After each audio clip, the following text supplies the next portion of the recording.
ഞങ്ങളുടെ നാട്ടിലും മാതാവുണ്ടല്ലോ, പിന്നെ ആലപ്പുഴ പോയി പ്രത്യേകിച്ച് ഒരു പ്രാർത്ഥന നടത്തേണ്ട കാര്യമുണ്ടോ? അതൊക്കെ മനുഷ്യൻ സ്വാഭാവികമായിട്ട് ആദ്യം ചോദിക്കുന്ന കുറച്ച് ചോദ്യങ്ങളാണ്.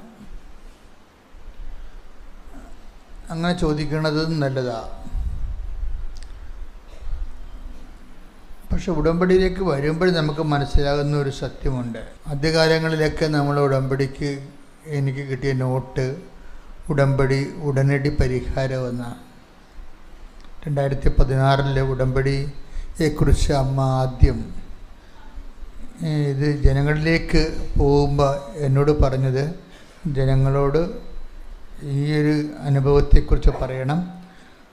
ഉടമ്പടി ഉടനടി പരിഹാരം എന്ന് വെച്ച് കഴിഞ്ഞാൽ അതിൻ്റെ ഉടനടി പരിഹാരം എന്ന് പറയുമ്പോൾ ആ വിഷയം സമയത്തെയാണ് ഇതിൻ്റെ അകത്ത് അഡ്രസ്സ് ചെയ്യണതെന്ന്, അതാണ് സ്പീഡ് ആക്കണത്. അപ്പോൾ അതിൻ്റെ അകത്തൊക്കെ എന്തോ ഒരു സ്പെല്ലിംഗ് മിസ്റ്റേക്ക് ഉണ്ടെന്ന് എനിക്കറിയാമായിരുന്നു.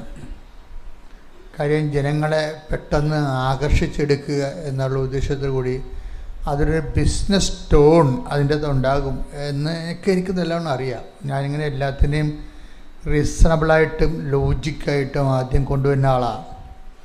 എന്നിട്ടാണ് ഞാൻ അതിൻ്റെ കാര്യക്ഷമത പരിശോധിക്കുന്നത്. അപ്പോൾ ഇതൊക്കെ എനിക്കറിയാം ജനങ്ങളിലേക്ക് ഇങ്ങനൊരു തെറ്റിദ്ധാരണ വരാൻ സാധ്യതയുണ്ടെന്ന്.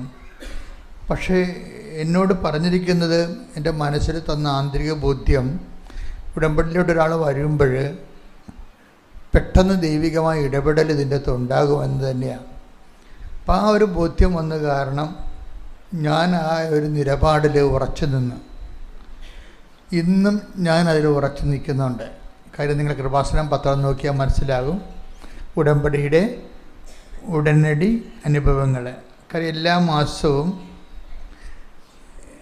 ഒരു 10-20 പേരെങ്കിലും ഇങ്ങനെ മിന്നൽ വേഗത്തിൽ അവിടെ ജീവിത വിഷയങ്ങളിൽ വർഷങ്ങളായിട്ട് ഇടപെടാതിരുന്ന ദൈവം ഇങ്ങനെ മിന്നൽ പോലെ ഇടപെടുന്നത് കാണാം. അതാണ് ഞങ്ങൾ കൃപാസനം പത്രത്തിൻ്റെ ഫ്രണ്ട് പേജിലും അകത്ത പേജിലുമൊക്കെ പ്രഥമ പരിഗണനയ്ക്ക് വെച്ചിരിക്കുന്ന സാക്ഷ്യങ്ങൾ, ഉടമ്പടിയുടെ ഉടനടി അനുഭവങ്ങൾ. ചിലർക്ക് പറ്റുന്ന ഒരു ചെറിയൊരു വിഷയം തുടക്കക്കാർക്ക് മാത്രമേ ഉള്ളൂ. അവർ ഉടമ്പടി എടുക്കും. പക്ഷേ അതിൻ്റെ അത് നമ്മൾ ദൈവത്തോട് ചെയ്യാൻ ഏറ്റ കാര്യങ്ങളൊന്നും നമ്മൾ ചെയ്യാതെ മാറ്റിവെക്കും. അപ്പം നമ്മൾ പത്രം കൊടുക്കാൻ താമസിക്കും. രോഗികളെ പോയി കണ്ട് സമാശ്വസിപ്പിക്കുകയോ നമ്മുടെ പങ്ക് അവരുമായി പങ്കുവെക്കുകയോ ചെയ്യത്തില്ല. അവർ കുമ്പസാരിക്കാനൊക്കെ താമസിക്കും. പക്ഷേ ഇങ്ങനെയൊക്കെ ഈ ആഴ്ച 2-3 സാക്ഷ്യങ്ങൾ വന്നു. ഇതുപോലെയൊക്കെ അവർ താമസിക്കുന്നുണ്ടെങ്കിലും അവരിങ്ങനെ ദൈവം ചെയ്യട്ടെ എന്നൊക്കെ പറഞ്ഞിരിക്കുന്നുണ്ടെങ്കിലും ദൈവം കൃത്യമായിട്ട് ആ സംഭവം ചെയ്യും. നമ്മളിങ്ങനെ പത്രം കൊടുക്കാതെയും അല്ലെങ്കിൽ അതിൻ്റെ ഉടമ്പടി ജീവിത രീതികൾ അനുസരിച്ച് ലൈഫ് കൺവേർട്ട് ചെയ്യാതെയുമൊക്കെ ഇരുന്നാലും ദൈവം അത് കൃത്യമായിട്ട് ചെയ്യണത് കാണാം. അതിൻ്റെ കാരണം അത് വാഗ്ദാനങ്ങളിലുള്ളതാണ്. ഇത് വെച്ച് നിങ്ങൾ ദൈവത്തെ മുതലെടുക്കാൻ പറയുകയല്ല. ദൈവം അതിൻ്റെ വാഗ്ദാന നടപടി പ്രകാരമേ വാഗ്ദാനം അനുസരിച്ച് പോകത്തുള്ളൂ. സ്കീമുണ്ട് അതിൻ്റെ. എന്താണ് എൻ്റെ സ്കീം? എന്താണ്? നിങ്ങൾ അവിശ്വസ്തരായിരുന്നാലും അവൻ വിശ്വസ്തനായിരിക്കും, അല്ലേ? അതാണ് എൻ്റെ സ്കീം. ഇപ്പം നമ്മൾ അവിശ്വസ്ത കാണിച്ചാലും ദൈവം നമ്മളോട് അതനുസരിച്ച് കാണിക്കത്തില്ല. ദൈവം take the word of God. ശ്രദ്ധിക്കട്ടെ. ഹല്ലേലൂയ, ഹല്ലേലൂയ, ഹല്ലേലൂയ, ഹല്ലേലൂയ. യേശുവേ നന്ദി, യേശുവേ സ്തുതി, യേശുവേ ആരാധന, ഹല്ലേലൂയ, ഹല്ലേലൂയ, ഹല്ലേലൂയ, ഹല്ലേലൂയ. യേശുവേ ആരാധന, ആരാധന, ആരാധന. യേശുവേ നന്ദി, മഹത്വം, മഹത്വം. Hallelujah, hallelujah. 2 തിമോത്തിയോസ് 2:13.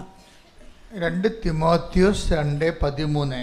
നാം അവിശ്വസ്തരായിരുന്നാലും നാം അവിശ്വസ്തരായിരുന്നാലും അവൻ വിശ്വസ്തനായിരിക്കും. എന്തെന്നാൽ തന്നെ തന്നെ നിഷേധിക്കുക അവന് സാധ്യമല്ല. ഇതാണ് ബിബ്ലിക്കൽ സ്കീം എന്ന് പറയുന്നത്. നമ്മളതിൻ്റെ പ്രോമിസിനെ സ്കീമായിട്ടാണ് ഇത് ഉടമ്പടി കാണുന്നത്. അങ്ങനെ ഒരു സ്കീമുണ്ടെങ്കിൽ നമ്മൾ അവിശ്വസ്തരായിരുന്നാലും ദൈവം വിശ്വസ്തനായിരിക്കും. പക്ഷേ എപ്പോഴും എൻ്റെ മക്കൾ ശ്രദ്ധിക്കേണ്ട ഒരു കാര്യം, നിങ്ങൾ ആ വിശ്വസ്തത തുടരാൻ പറ്റത്തില്ല. അപ്പോൾ നിങ്ങളോർക്ക് ഞാൻ ഉടമ്പടി ഇവിടെ ഉഴപ്പുന്നുണ്ടല്ലോ, ഞാൻ പത്രം കൊടുക്കുന്നില്ലല്ലോ, എന്നിട്ട് എനിക്ക് കുഴപ്പങ്ങളൊന്നും ഇല്ലല്ലോ, എൻ്റെ കാര്യങ്ങൾ ഉടമ്പടി പ്രകാരം നടക്കുന്നുണ്ടല്ലോ എന്നൊക്കെ വിചാരിച്ചാലും, അതൊക്കെ നിങ്ങൾ പറയുന്നത് ശരിയാണെങ്കിലും ഉടമ്പടിയുടെ ഒരു പ്രശ്നം, ഉടമ്പടി അതിനെ തന്നെ സേവ് ചെയ്യും. നമ്മൾ ഉടമ്പടിയിലാണെങ്കിൽ ഉടമ്പടിക്ക് അതിൽ തന്നെ അതിൻ്റെ ആ ഉടമ്പടിയുടെ റിക്വയർമെൻറ്റ്സ് ഉടമ്പടി തന്നെ സാറ്റിസ്ഫൈ ചെയ്തുകൊണ്ടിരിക്കണ കാണാം. കാര്യം വെച്ച് കഴിഞ്ഞാൽ എന്താ സംഭവിക്കാൻ പോണെന്ന് വെച്ച് കഴിഞ്ഞാൽ, ഇതിൻ്റെ സെക്കൻഡ് സെക്ഷനിലോ തേർഡ് സെക്ഷനിലോ വരുമ്പോൾ, ഇനിയിപ്പോൾ ഉടമ്പടി എടുത്തു, നിങ്ങൾ ഉടമ്പടി ഉഴപ്പി, പിന്നെ നിങ്ങൾ കൃപാസനത്തിൽ വന്നില്ല, പിന്നെ നിങ്ങളുടെ കാര്യങ്ങളെല്ലാം നടക്കുന്നുണ്ട്, കുഴപ്പങ്ങളൊന്നുമില്ല എന്ന് പറഞ്ഞുകൊണ്ട് അങ്ങനെ സേഫായിട്ടിരുന്നാലും നിങ്ങൾ സേഫല്ല. കാര്യം എന്താണ്? നിങ്ങൾ ദൈവമായിട്ട് ഉടമ്പടി ചെയ്തിരിക്കുന്നതാണ്. ചെയ്തിരിക്കണ കൊണ്ട് തന്നെ നമ്മൾ ഉടമ്പടിയിൽ അവിശ്വസ്ത കാണിച്ചാലും ദൈവം വിശ്വസ്തനായത് കാരണം നമ്മളെ സംബന്ധിച്ചിടത്തോളം പിന്നെ എന്താണ് സംഭവിക്കുന്നത് വെച്ച് കഴിഞ്ഞാൽ, നമ്മളുടെ ഡ്യൂട്ടി ഹെവി ആവും.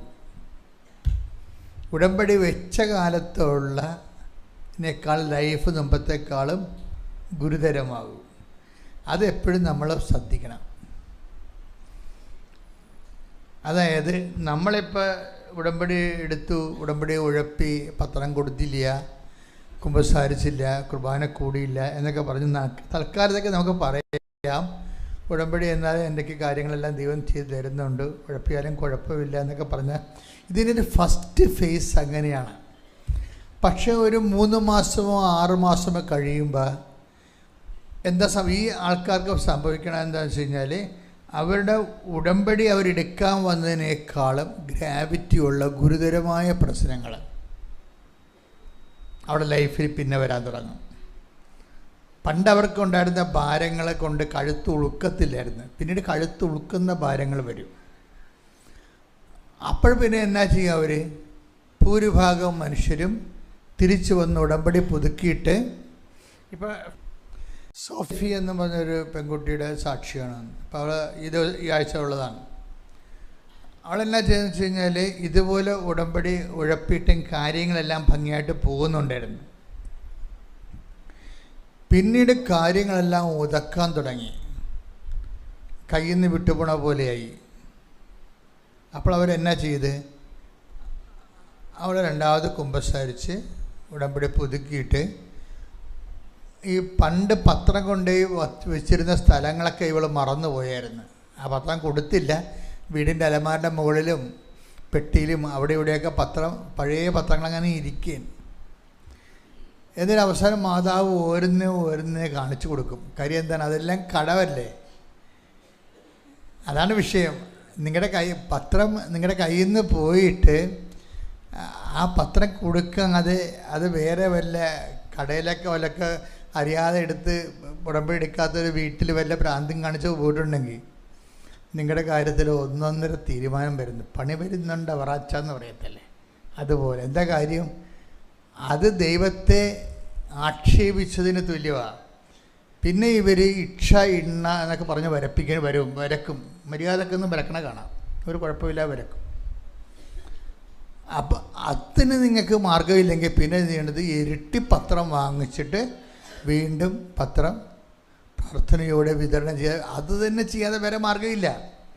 അതിന് പകരം ആർക്കെങ്കിലും കാശ് കൊടുത്ത് ആശുപത്രിയിൽ പോയി പൊതിച്ചോറ് കൊടുക്കുന്നൊരു കാര്യമില്ല. എന്താണ് നിങ്ങൾ ഉഴപ്പിയത്, ആ സാധനം പൂർവാധിക ശക്തമായിട്ട് അത് തന്നെ ചെയ്യേണ്ടി വരും. സോഫിയയ്ക്ക് മാതാവ് അവൾ ഒളിച്ചു വെച്ച പത്രങ്ങളെല്ലാം സ്വപ്നത്തിൽ കാണിക്കാൻ തുടങ്ങി. അപ്പം കാര്യം ഒറ്റ നടക്ക് പോകത്തില്ലെന്ന് മനസ്സിലായില്ലേ? അവളുടെ കാര്യങ്ങളെല്ലാം അവൾ വിചാരിക്കുന്നതിനേക്കാൾ സെറ്റായിട്ട് മാതാവ് ചെയ്തു കൊടുക്കും. പക്ഷേ ഉടമ്പടിയുടെ എല്ലാ കാര്യങ്ങളും ചെയ്യിച്ചതിന് ശേഷമാണ് ചെയ്തു കൊടുക്കുന്നത്. എല്ലാ കാര്യങ്ങളും ചെയ്യിച്ചതിന് ശേഷമാണ്. ഞാൻ എപ്പോഴും ഓർക്കും, ഈ ഉടമ്പടി ഓരോരോ കൊല്ലം ചെല്ലുന്തോറും ഇപ്പം നമ്മൾ പറയണത് പലപ്പോഴും കോമൺ പബ്ലിക്കിന് മനസ്സിലാവത്തില്ല. അങ്ങനെ കൃപാസനം അനുഭവിക്കുന്ന ഒരു ആധ്യാത്മിക പ്രതിസന്ധിയാണ്. ഞങ്ങൾ ഇവിടുന്ന് പറയണ കാര്യങ്ങൾ കോമൺ പബ്ലിക്കിന് മനസ്സിലാവത്തില്ലെന്ന് വെച്ച് കഴിഞ്ഞാൽ കോമൺ പബ്ലിക്കിന് ഇപ്പോൾ ഈ ദിവസങ്ങളൊരു സാക്ഷ്യമുണ്ടായി. ഡോക്ടർ സിസിര പറയണത്, ഇതിൻ്റെ അകത്ത് ഞാൻ ഉടമ്പടി എടുത്തു കഴിഞ്ഞപ്പോൾ അവരൊരു പീഡിയാട്രിക്കാണ്, ശിശുരോഗ വിദഗ്ധയാണ്. അപ്പോൾ അവർ പറയണത് ഇതിൻ്റെ അകത്ത് കുറേ സംഭവങ്ങൾ ലോജിക്കല്ല. ഇപ്പം ഡോക്ടേഴ്സ് എങ്ങനെയാണ് കാണുന്നത്? ഡോക്ടേഴ്സ് ഒരു വിഷയത്തെ കാണുന്നത് സയൻറ്റിഫിക് ഓർ നോട്ടെന്നേ കാണത്തുള്ളൂ. അപ്പോൾ സയൻറ്റിഫിക് അല്ലാത്ത അവരുടെ ബ്രെയിൻ അങ്ങനെ കുറേ നാൾ മെഡിക്കൽ സയൻസ് പഠിച്ചു കഴിഞ്ഞപ്പോൾ, സയൻസ് ബേസിക്കായിട്ട് പഠിച്ചു കഴിഞ്ഞപ്പോൾ അവരുടെ ബ്രെയിനെല്ലാം പ്രത്യേക രീതി ടോണ്ടായി. എന്താണ്? ലോജിക്ക് കൺകർ ചെയ്യാത്ത, റീസൺ കൺകർ ചെയ്യാത്ത, യുക്തിസഹമല്ലാത്ത വിഷയങ്ങളെയെല്ലാം അവർ റിജക്റ്റ് ചെയ്യും. പക്ഷേ എപ്പോഴും നമുക്ക് വരുന്ന വിഷയം യുക്തിസഹമല്ലെന്ന്. നമുക്കിപ്പോൾ ഉപ്പ്, ചിലർ ഉപ്പ് കൊണ്ടുപോയി തളിക്കത്തില്ലേ? എവിടെയാണ്? ഇൻ്റർവ്യൂവിന് പോകുമ്പോൾ വാതിക്കൽ കൊണ്ടുപോയി കൃപാസനം ഉപ്പിട്ട് വിശ്വാസപ്രമാണം ചൊല്ലും. ചിലർ ആശുപത്രി പോകാൻ നേരത്ത് സ്കാനിങ് തുടങ്ങുന്നതിന് മുമ്പ് കൃപാസനം ഉപ്പിട്ട് ആ സ്കാനിങ്ങിൻ്റെ വാതിക്കൽ ഉപ്പ് തരിയിട്ട് വിശ്വാസപ്രമാണം ചൊല്ലും. അപ്പോൾ ഇതൊക്കെ സാക്ഷ്യം കേൾക്കുമ്പോൾ കോമൺ പബ്ലിക്കിന്, പുറത്തുള്ള ആൾക്കാർക്ക് ഇത് എന്തോ ഒരു മനുഷ്യനെ പറ്റിക്കൽ പരിപാടിയാണെന്ന് തോന്നുന്നു. അതാണ്, ലോജിക്കലായിട്ട് കൺകർ ചെയ്യുന്നില്ലല്ലോ. നമ്മളിടുന്ന ഉപ്പും ഈ നടക്കാൻ പോണ സംഭവവും തമ്മിൽ കൺകർ ചെയ്യുന്നില്ല. അതുകൊണ്ടാണ് ലോജിക്കലല്ലെന്ന് പറയണത്. ലോജിക്കലല്ല. അപ്പോൾ എപ്പോഴും നമ്മൾ ശ്രദ്ധിക്കേണ്ട കാര്യം, അവസാനം ഈ ഡോക്ടർ ശിശിരയും ഇതിൻ്റെ അകത്ത് പകുതി മുക്കാലും ലോജിക്കലല്ല എന്നുള്ള ആശയമാണ് ഉണ്ടായിരുന്നത്. പക്ഷേ ഒരു പ്രോബ്ലം വരണത്, മറ്റുള്ളവർ ഇങ്ങനെ ചെയ്യുമ്പോൾ നമുക്ക് ലോജിക്കലല്ലെന്ന് തോന്നിയാലും when it becomes our own personal affair, നമ്മളുടെ സ്വന്തം കാര്യമായിട്ട് ഒരു വിഷയം വരുമ്പോൾ നമ്മൾ ലോജിക്ക് നോക്കത്തില്ല, സയൻസ് നോക്കത്തില്ല, കാര്യം നടക്കുവാന്നേ നോക്കത്തുള്ളൂ. അതാണ് വിഷയം. നമ്മളുടെ മറ്റുള്ളവരുടെ കാര്യത്തിൽ അവർ ചെയ്യണ ലോജിക്കല്ല എന്നൊക്കെ പറയാം നമുക്ക്. പക്ഷെ നമ്മൾക്ക് സ്വന്തമായിട്ടൊരു വിഷയം ജീവിതത്തിൽ വരുമ്പോൾ നമ്മളെന്താണ് ചെയ്യണത്? എത്രയും വേഗം അതിൽ നിന്ന് രക്ഷപ്പെടാൻ പറ്റുമെന്ന് നോക്കത്തുള്ളൂ. അത് ലോജിക്കാണോ സയൻറ്റിഫിക്കാണോ അല്ലല്ല, ലോജിക്കല്ലേ എന്നല്ല മനുഷ്യൻ നോക്കണത്. എന്താ കാര്യം? ലോജിക്കോ സയൻറ്റിഫിക്കോ അല്ലെങ്കിൽ സെൻസിബിളോ ആണോ അല്ലേ എന്നല്ല പ്രശ്നം. രക്ഷപ്പെടുക എന്നുള്ളതാണ് അതിൻ്റെ ലോജിക്കെന്ന് പറയണത്. അതിൻ്റെ ലോജിക്ക് എന്നുള്ളത് രക്ഷപ്പെടുക എന്നുള്ളതാണ്. അപ്പോൾ അവസാനം ഇങ്ങനെ ഇരുന്ന വെച്ച് ഡോക്ടർ ശിശിരയ്ക്ക് ഒരു വ്യക്തിപരമായ പ്രശ്നം വന്ന്, അവരുടെ ആദ്യത്തെ കുഞ്ഞിന് ഒരു സിബ്ലെറ്റിനെ കിട്ടാൻ വേണ്ടി പ്രാർത്ഥിച്ച് അവർ രണ്ടാമത്തെ കുഞ്ഞിനെ പ്രഗ്നൻ്റായി. അപ്പോൾ രണ്ടാമത്തെ കുഞ്ഞിനെ പ്രഗ്നൻ്റ് ആയപ്പോൾ അതിന് കുറേ പ്രോബ്ലംസ് വന്നു. ഇവരാരാണ്? ശിശുരോഗ വിദഗ്ധയാണ് അല്ലേ? അപ്പോഴേ ഇവരുടെ കുഞ്ഞിന് പ്രശ്നം വന്നപ്പോഴേ ഈ ലോജിക്ക് അവിടെ നിന്ന് മാറും. അതാണ് എപ്പോഴും നമ്മൾ ശ്രദ്ധിക്കേണ്ടത്. ഇത് ലോജിക്കല്ല എന്ന് പറയുന്ന ആൾക്കാർക്ക് സ്വന്തമായൊരു പ്രശ്നം വരുമ്പോഴാണ് വിശ്വാസം എന്താണ്, ലോജിക്ക് എന്താണെന്ന് വ്യക്തമായിട്ട് മനസ്സിലാകേണ്ടത്. മറ്റുള്ളവരെ നമുക്ക് അത് ലോജിക്കല്ല, റീസണബിൾ അല്ല എന്നൊക്കെ പറയാമെങ്കിലും നമ്മളുടെ ഒരു വിഷയമായി മാറുമ്പോൾ നമ്മളെ ഫെയ്റ്റിനെ നമ്മൾ കൺഫ്രണ്ട് ചെയ്യും. നമ്മുടെ ഫെയ്റ്റിന് നമ്മളുമായിട്ടൊരു അഭിമുഖം വരുന്ന ഒരു സമയത്ത് നമ്മൾ നോക്കുന്നത് അത് ആ ഉപയോഗിക്കുന്ന മെഷർമെൻറ്റ് ലോജിക്കലാണോ നോൺ സെൻസ് ആണോ എന്നല്ല പ്രശ്നം. രക്ഷപ്പെടുക എന്നുള്ളതായിരിക്കും അവിടെ ലോജിക്ക്. അപ്പോൾ ഈ കുഞ്ഞിന് വയറ്റിൽ കിടക്കുന്ന ഗർഭസ്ഥ ശിശുവിന് പ്രോബ്ലംസ് ഉണ്ടായി. അപ്പോൾ അങ്ങനെ വന്നപ്പോൾ ഇവരെന്നാ ചെയ്യണത്? ഇവർ നേരെ കൺവേർട്ട് ചെയ്യും. തൽക്കാലം സയൻസിനെ മാറ്റിവെക്കും. അതാണ് വിഷയം. ഇതിലെന്ത് ചെയ്യും? അവർ സ്കാൻ ചെയ്യുന്നതിന് മുമ്പ് ഉടമ്പടി തൈലം അടിവയറ്റിൽ കുരിശിട്ട് വിശ്വാസപ്രമാണം ചൊല്ലും. ആ സാക്ഷ്യം കേൾക്കുന്നത് നല്ലതാണ്. ഞാൻ ആ രീതിയിലാണ് ആ സാക്ഷ്യം എടുത്തത്. അപ്പോൾ പിന്നീട് എന്ത് ചെയ്യും? പിന്നീട് പറയും, ഞാൻ സ്കാൻ ചെയ്യുന്നതിന് മുമ്പ് ഞാൻ ആ സ്കാനിങ് മെഷീൻ്റെ അവിടെ കൊണ്ടുപോയി ഉപ്പിട്ടിട്ട് വിശ്വാസപ്രമാണം ചെല്ലും. അപ്പോൾ കാര്യം പറഞ്ഞാൽ കണ്ടില്ലേ? അപ്പോൾ ടോട്ടലി സയൻറ്റിഫിക് ആൻഡ് ലോജിക്കുമായിട്ട് ഒരു ബ്രെയിൻ ടോൺ ചെയ്താലും, എന്നിട്ട് ഇവർ ഈ സാക്ഷ്യം പറഞ്ഞ് അവസാനിപ്പിക്കുമ്പോൾ ശിശുരെ പറയണത് പല കാര്യങ്ങളും ബിയോണ്ട് സയൻസാണ്. And beyond science there is a power. കാര്യം എന്താണ്? അവർ beyond science there is a power. പല കാര്യങ്ങളും ജീവിതത്തിൽ സംഭവിക്കുന്നത് ബിയോണ്ട് സയൻസാണ്, ശാസ്ത്രാതീതമായിട്ടാണ് സംഭവിക്കുന്നത്. അപ്പം ശാസ്ത്രത്തിനപ്പുറത്ത് ഒരു ശക്തി എല്ലാ മേഖലകളിലും നമ്മളെ നിരീക്ഷിക്കപ്പെടുന്നുണ്ട് ശാസ്ത്രപ്പുറത്ത്. ഇനി ശാസ്ത്രത്തിന് പുറത്ത് ഒരു എല്ലാ വിഷയങ്ങൾക്കും വരുന്ന ഒരു ഫെയ്ത്തിൻ്റെ ഓപ്ഷൻ, വിശ്വാസത്തിൻ്റെ ഒരു സാധ്യത. ഈ വിശ്വാസത്തിൻ്റെ സാധ്യതയുണ്ടെന്ന് പറഞ്ഞാലും അത് നമ്മളിലേക്ക് ആപ്ലിക്കേറ്റ് ചെയ്യുന്നതിന് ഉപയോഗിക്കുന്ന മെഷീനറി, അതാണ് പ്രോബ്ലം. ഇപ്പോൾ ഡോക്ടർ സിസ്റ്റർ പറയുന്നു beyond science there is a power. Okay, that's okay. എന്നിട്ട് ഈ പവറിന് പക്ഷേ നമ്മളുടെ ഗർഭത്തിൽ കിടക്കുന്ന ഈ കുഞ്ഞിൻ്റെ വൈകല്യങ്ങളിലേക്ക് എങ്ങനെയാണ് ഈ പവറിനെ ആപ്ലിക്കേറ്റ് ചെയ്യണത്? അതിന് ബൈബിൾ ഉപയോഗിക്കുന്ന തിയറി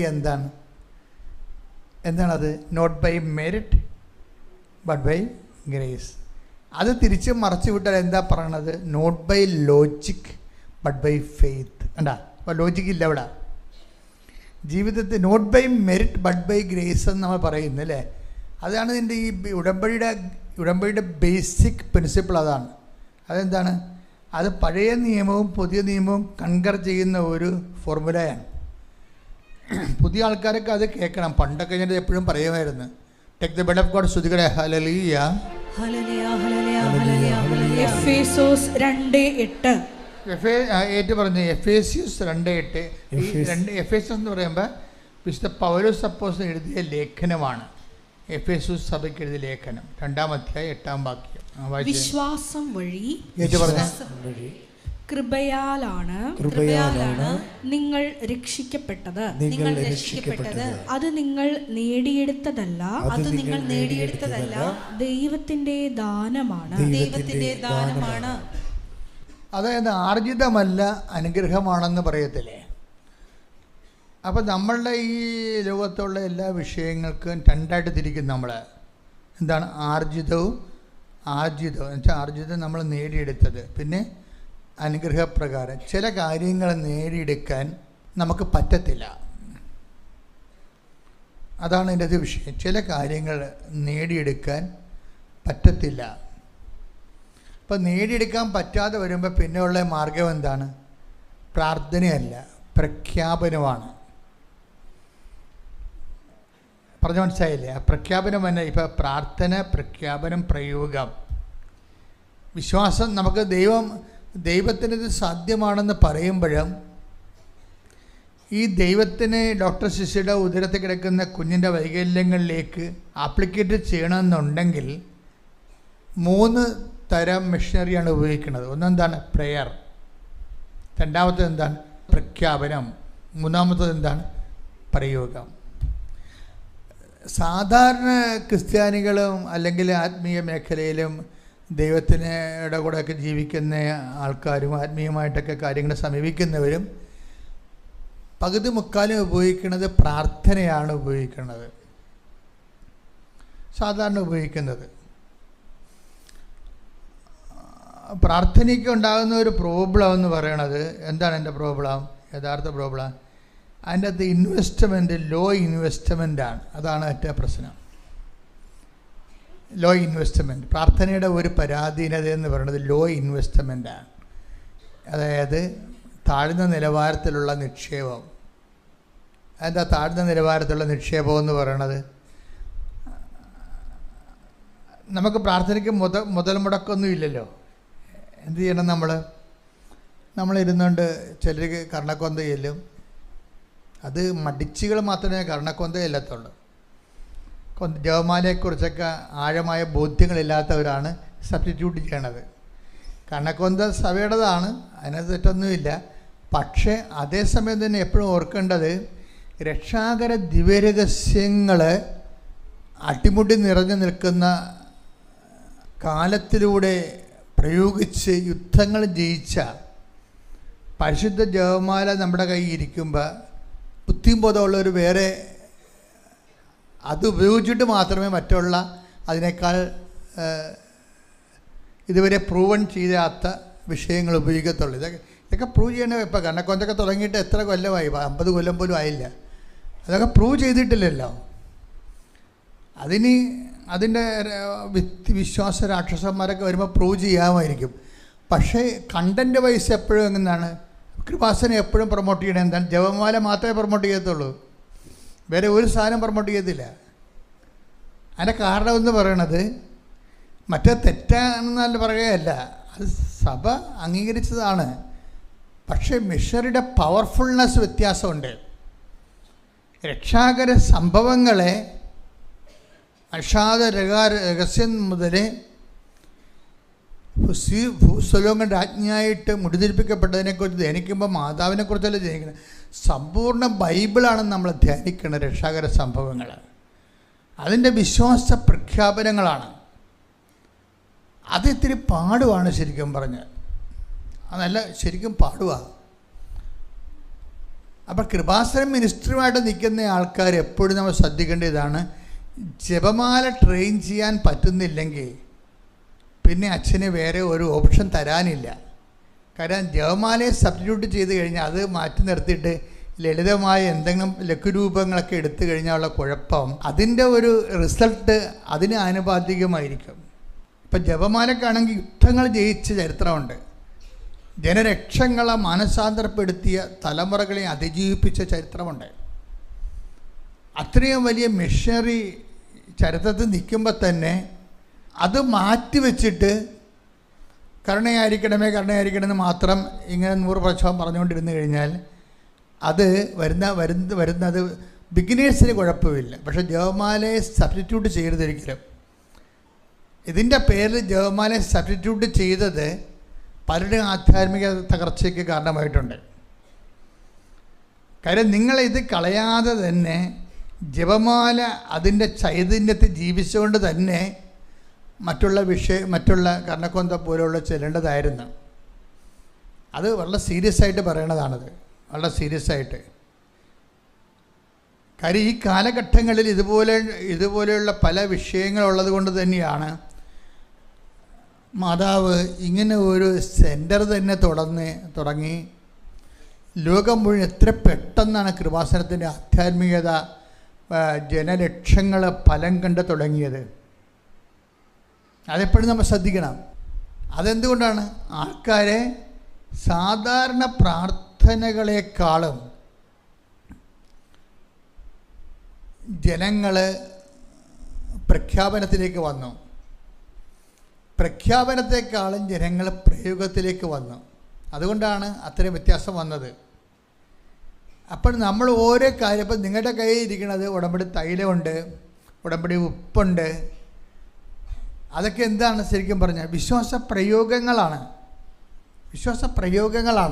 വിശ്വാസത്തെ ഇപ്പോൾ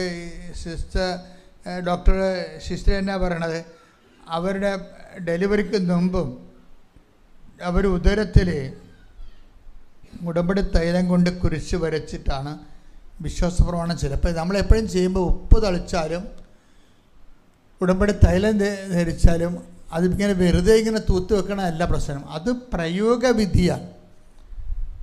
അത് പ്രയോഗവിധിയായതുകൊണ്ട് എന്താ ചെയ്യേണ്ടത്? അതിനെ സാധൂകരിക്കുന്ന രീതിയിലുള്ള വിശ്വാസ പ്രഖ്യാപനങ്ങളുണ്ട്. അതെന്താണ്? ഒരു പ്രഖ്യാപനത്തോടു കൂടി ഒരു വിഷയം പ്രയോഗിക്കുമ്പോഴാണ് അതിൻ്റെ ഫലം നമുക്ക് അനുഭവവേദ്യമാകുന്നത്. അതുകൊണ്ടാണ് നമ്മൾ വിശ്വാസ പ്രമാണം തെറ്റിക്കാച്ചല്ലോ എന്ന് അച്ഛൻ എപ്പോഴും പറയും. നിങ്ങൾ ഉപ്പിടുമ്പോഴും നിങ്ങൾ തൈലം പൂശുമ്പോഴും എന്ത് ചെയ്യണം? വിശ്വാസ പ്രമാണം, നിങ്ങളെ വിശ്വാസ പ്രമാണം പ്രഖ്യാപിച്ച് വിശ്വാസ പ്രമാണം ചൊല്ലിക്കൊണ്ട് വേണം. പക്ഷേ വിശ്വാസ പ്രമാണം ചെല്ലുമ്പോൾ അവിടെ റിസ്ക് ഉണ്ട്. എന്താ റിസ്ക്? ദൈവത്തിന് തോന്നണം നമ്മൾ വിശ്വാസം പ്രഖ്യാപിക്കണം. ഗതികേട് കൊണ്ട് 90% പേരും വിശ്വാസ പ്രമാണം ചെല്ലുമ്പോൾ ദൈവത്തിന് തോന്നണില്ല. ഇത് ഏതാണ്ട് പിച്ചുമ്പേയും പറയണ പോലെയാണ് ദൈവത്തിന് തോന്നണത്. അപ്പോൾ ദൈവത്തിന് തോന്നുന്നു ഇതിൻ്റെയൊക്കെ രണ്ടിൻ്റെയും ചെവി ചെമ്പരത്തിപ്പ് വെച്ചിട്ട് ഏതെങ്കിലും ആശുപത്രി കൊണ്ട് ആക്കണമെന്ന് തോന്നത്തുള്ളൂ ദൈവത്തിന്. പല ആൾക്കാരും വിശ്വാസ പ്രമാണം ചെല്ലുമ്പോൾ പിച്ചുമ്പേയും പറഞ്ഞ പോലെയാണ് ആൾക്കാർക്ക് ദൈവത്തിന് തോന്നണത്. അപ്പോൾ ദൈവത്തിന് തോന്നണതെന്ന് വെച്ച് കഴിഞ്ഞാൽ ഇതിനെ എത്രയും വേഗം ചെവി ചെമ്പരത്തിപ്പ് വെച്ചിട്ട് ഉളമ്പാറെ കൊണ്ട് അഡ്മിറ്റ് ചെയ്യണമെന്ന് തോന്നും. എന്താ കാര്യം? വിശ്വാസ പ്രമാണം കണാകുണാന്നും പറഞ്ഞ് ചെല്ലിവിടുകയാണ്. അങ്ങനെയല്ല. വിശ്വാസ പ്രമാണം യേശു കർത്താവാണെന്ന് അധരം കൊണ്ടേറ്റ് പറയുകയാണ്. ദൈവം അവനെ മരിച്ചവൾ നീർപ്പിച്ചെന്ന് ഹൃദയത്തിൽ വിശ്വസിക്കുകയാണ്. അപ്പോഴെന്താ സംഭവിക്കേണ്ടത്? അപ്പോൾ രക്ഷ പ്രാപിക്കും, ക്രിസ്തുവിനെ പ്രാപിക്കും. അപ്പം വിശ്വാസ പ്രമാണം ഇല്ലാതെ നിങ്ങൾ ഈ ഉപ്പോ ഉടമ്പടി തൈലമോ ഒന്നും ചെയ്തിട്ടൊരു കഥയുമില്ല. ആ വിശ്വാസ പ്രമാണം ചെല്ലുമ്പോൾ എന്താണ് വിശ്വാസ പ്രമാണം ചെല്ലാൻ കാരണം? അതിൻ്റെ കാരണം എന്താണ്? അത് രക്ഷയുടെ സമവാക്യമാണ്. റോമ 10:9 ആകയാൽ യേശു കർത്താവാണ് എന്ന് അധരം കൊണ്ട് ഏറ്റുപറയുകയും ദൈവം അവനെ മരിച്ചവരിൽ നിന്ന് ഉയർപ്പിച്ചു എന്ന് ഹൃദയത്തിൽ വിശ്വസിക്കുകയും ചെയ്താൽ നീ രക്ഷ പ്രാപിക്കും. അപ്പൊ രക്ഷ പ്രാപിക്കുക എന്നുള്ളതാണ് ഈ വിഷയം. ഒരു വിഷയത്തിൽ നമ്മളുടെ കയ്യിൽ നിന്നൊരു വിഷയം പോയാൽ, നമ്മുടെ കയ്യിൽ നിന്നൊരു വിഷയം പോയി, രോഗിയായി, സുഖപ്പെടണില്ല, സാമ്പത്തികമായി കടമായി, ജപ്തിയായി, ജീവിതം കയ്യിൽ നിന്ന് പോയി. ജീവിതം കയ്യിൽ നിന്ന് പോയാൽ പിന്നെ എന്താ ചെയ്യണത്?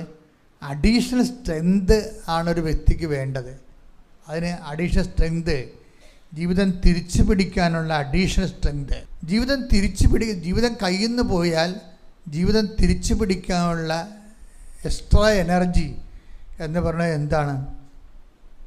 അത് ഈ റോമ 10:9 എന്താണ്? യേശു കർത്താവാണ്. ഏറ്റു പറഞ്ഞേ, യേശു കർത്താവാണ് എന്ന് അധരം കൊണ്ട് ഏറ്റുപറയുകയും ദൈവം അവനെ മരിച്ചവരിൽ നിന്ന് ഉയർപ്പിച്ചു എന്ന് ഹൃദയത്തിൽ വിശ്വസിക്കുകയും ചെയ്താൽ നീ രക്ഷ പ്രാപിക്കും. ഇപ്പൊ രക്ഷ നമ്മുടെ ജീവിതം കയ്യിൽ നിന്ന് പോയെന്ന് കാണുമ്പോൾ പിന്നെ രക്ഷപ്പെടാനുള്ള മാർഗം എന്താ? റോമ 10:9. റോമ 10:9 ഫോർമുല എന്താണ്? 1, യേശു കർത്താവാണെന്ന് അധരം കൊണ്ട് ഏറ്റു പറയണം. പിന്നെ എന്താ പറഞ്ഞേ? യേശു കർത്താവാണെന്ന് അധരം കൊണ്ട് ഏറ്റു പറയണം. യേശു കർത്താവാണെന്ന് അധരം കൊണ്ട് ഏറ്റു പറയണം. അപ്പം നമ്മൾ ഏറ്റു പറയേണ്ടത് എന്താണ്? ഏറ്റു പറയേണ്ടത് എന്താ? യേശു കർത്താവാണെന്ന്. ജീവിത പ്രശ്നം വരുമ്പോൾ ആരാണ് കർത്താവായിരിക്കണത്? രോഗം കലശലായി കഴിഞ്ഞാൽ ആരാണ് കർത്താവാകണത്? രോഗാണുക്കളായിരിക്കും. ബാക്ടീരിയ, വൈറസൊക്കെ അല്ലേ അതാണ്. ഇതുപോലെ സാമ്പത്തികം തകർന്നു കഴിഞ്ഞാലും ഇതുപോലെ തന്നെ വരൂ. വേറെ നമ്മുടെ കർത്തൃത്വം വേറെ ആൾക്കാർ, വേറെ പവേഴ്സ് ഏറ്റെടുക്കും. ഇനി ഈ നെഗറ്റീവ് പവേഴ്സിനെ ഡീത്രോൺ ചെയ്യാനുള്ള ഒരു ഫോർമുലയാണ് എന്താണ്? ഈ നെഗറ്റീവ് പവേഴ്സിന് മേൽ പവർ കൊടുത്തിരിക്കുന്നതാണ് ക്രിസ്തു. അതാണ് ബൈബിൾ പറയണത്, ദൈവം സമസ്തവും അവൻ്റെ പാദത്തിൻ്റെ കീഴിലാക്കിയിരിക്കുന്നു. വായിച്ചേ, ശ്രദ്ധിക്കട്ടെ. ഹല്ലേലൂയ, ഹല്ലേലൂയ, ഹല്ലേലൂയ, ഹല്ലേലൂയ. യേശുവേ നന്ദി, ഹല്ലേലൂയ, ഹല്ലേലൂയ, ഹല്ലേലൂയ, ഹല്ലേലൂയ. യേശുവേ സ്തുതി, ഹല്ലേലൂയ, ഹല്ലേലൂയ, ഹല്ലേലൂയ. 1 കൊരിന്തോസ് 15:27. 1 കൊരിന്തോസ് 15:27. ദൈവം സമസ്തവും അധീനമാക്കി തന്റെ പാദത്തിന് കീഴാക്കിയിരിക്കുന്നു. അപ്പൊ യേശു എങ്ങനെയാണ് കർത്താവായെന്നാണ് 1 കൊരിന്തോസ് 15:26 പറയണത്. എങ്ങനെയാണ്? ദൈവം സമസ്തവും, നമ്മുടെ രോഗവും ക്ഷീണവും കടങ്ങളും വഴക്കും എല്ലാ തരത്തിലും നെഗറ്റീവ് പവേഴ്സും കുടുംബത്തിനും മന്ത്രവാദം എല്ലാ സംഭവവും ദൈവം സമസ്തവും പറഞ്ഞ് ദൈവം സമസ്തവും അവൻ്റെ പാദത്തിൻ്റെ കീഴിലാക്കിയിരിക്കുന്നു. അപ്പോഴേ ക്രിസ്തു കർത്താവാകണത് അങ്ങനെയാണ്. അപ്പം നമ്മൾ എന്താ ചെയ്യണത്? യേശു കർത്താവാണെന്ന് അധരം കൊണ്ട് നമ്മൾ ഏറ്റുപറയുകയാണ്. അപ്പം യേശു കർത്താവാണെന്ന് അധരം കൊണ്ട് ഏറ്റുപറയുമ്പോൾ നമ്മുടെ മുമ്പിലുള്ള ഏറ്റവും അതർ ഗോഡ്സിനെ ഡിസ്പെൽ ചെയ്യണതാണ് പിന്നീട് ഒരു ഓപ്ഷൻ ഉള്ളത്. അതർ ഗോഡ്സിനെ നമ്മൾ ഡിസ്പെൽ അതർ ഗോഡ്സ് എന്ന് പറഞ്ഞാൽ വേറെ ദൈവങ്ങൾ എന്ന് പറയുമ്പോൾ നിങ്ങളവർക്ക് ഇവിടെ ഹിന്ദുക്കൾ ഇരിപ്പുണ്ട്, മറ്റു തരത്തിലുള്ള പല ആൾക്കാർ ഇരിപ്പുണ്ട്. ഞാൻ ആ മതപരമായിട്ട് വേറെ ദൈവമെന്ന് പറയുകയല്ല.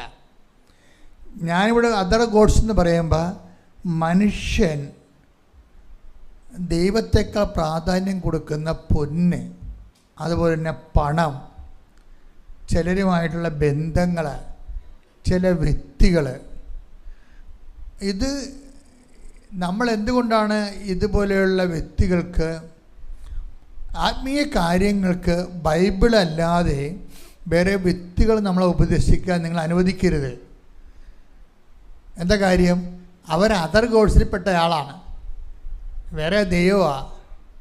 കാരണം ദൈവത്തിനെ ഡീത്രോൺ ചെയ്തിട്ട് ഇവർ ദൈവമല്ലാത്തതിനെ ദൈവമായിട്ട് വെച്ചുകൊണ്ട് ആണ് നിങ്ങളെ അതിലേക്ക് അടുപ്പിച്ചുകൊണ്ടിരിക്കുന്നത്. അത് മനസ്സിലാക്കാനുള്ള കോമൺ സെൻസ് നിങ്ങൾക്ക് വേണം. അപ്പോൾ യേശു കർത്താവാണെന്ന് അധരം കൊണ്ട് ഏറ്റു പറയുമ്പോൾ യേശുവിൻ്റെ സ്ഥാനത്ത് പ്രാധാന്യം വരുന്ന പല വ്യക്തികളെയും സംഭവങ്ങളെയും പ്രസ്ഥാനങ്ങളെയും ഗുഡ് ബൈ പറയണം.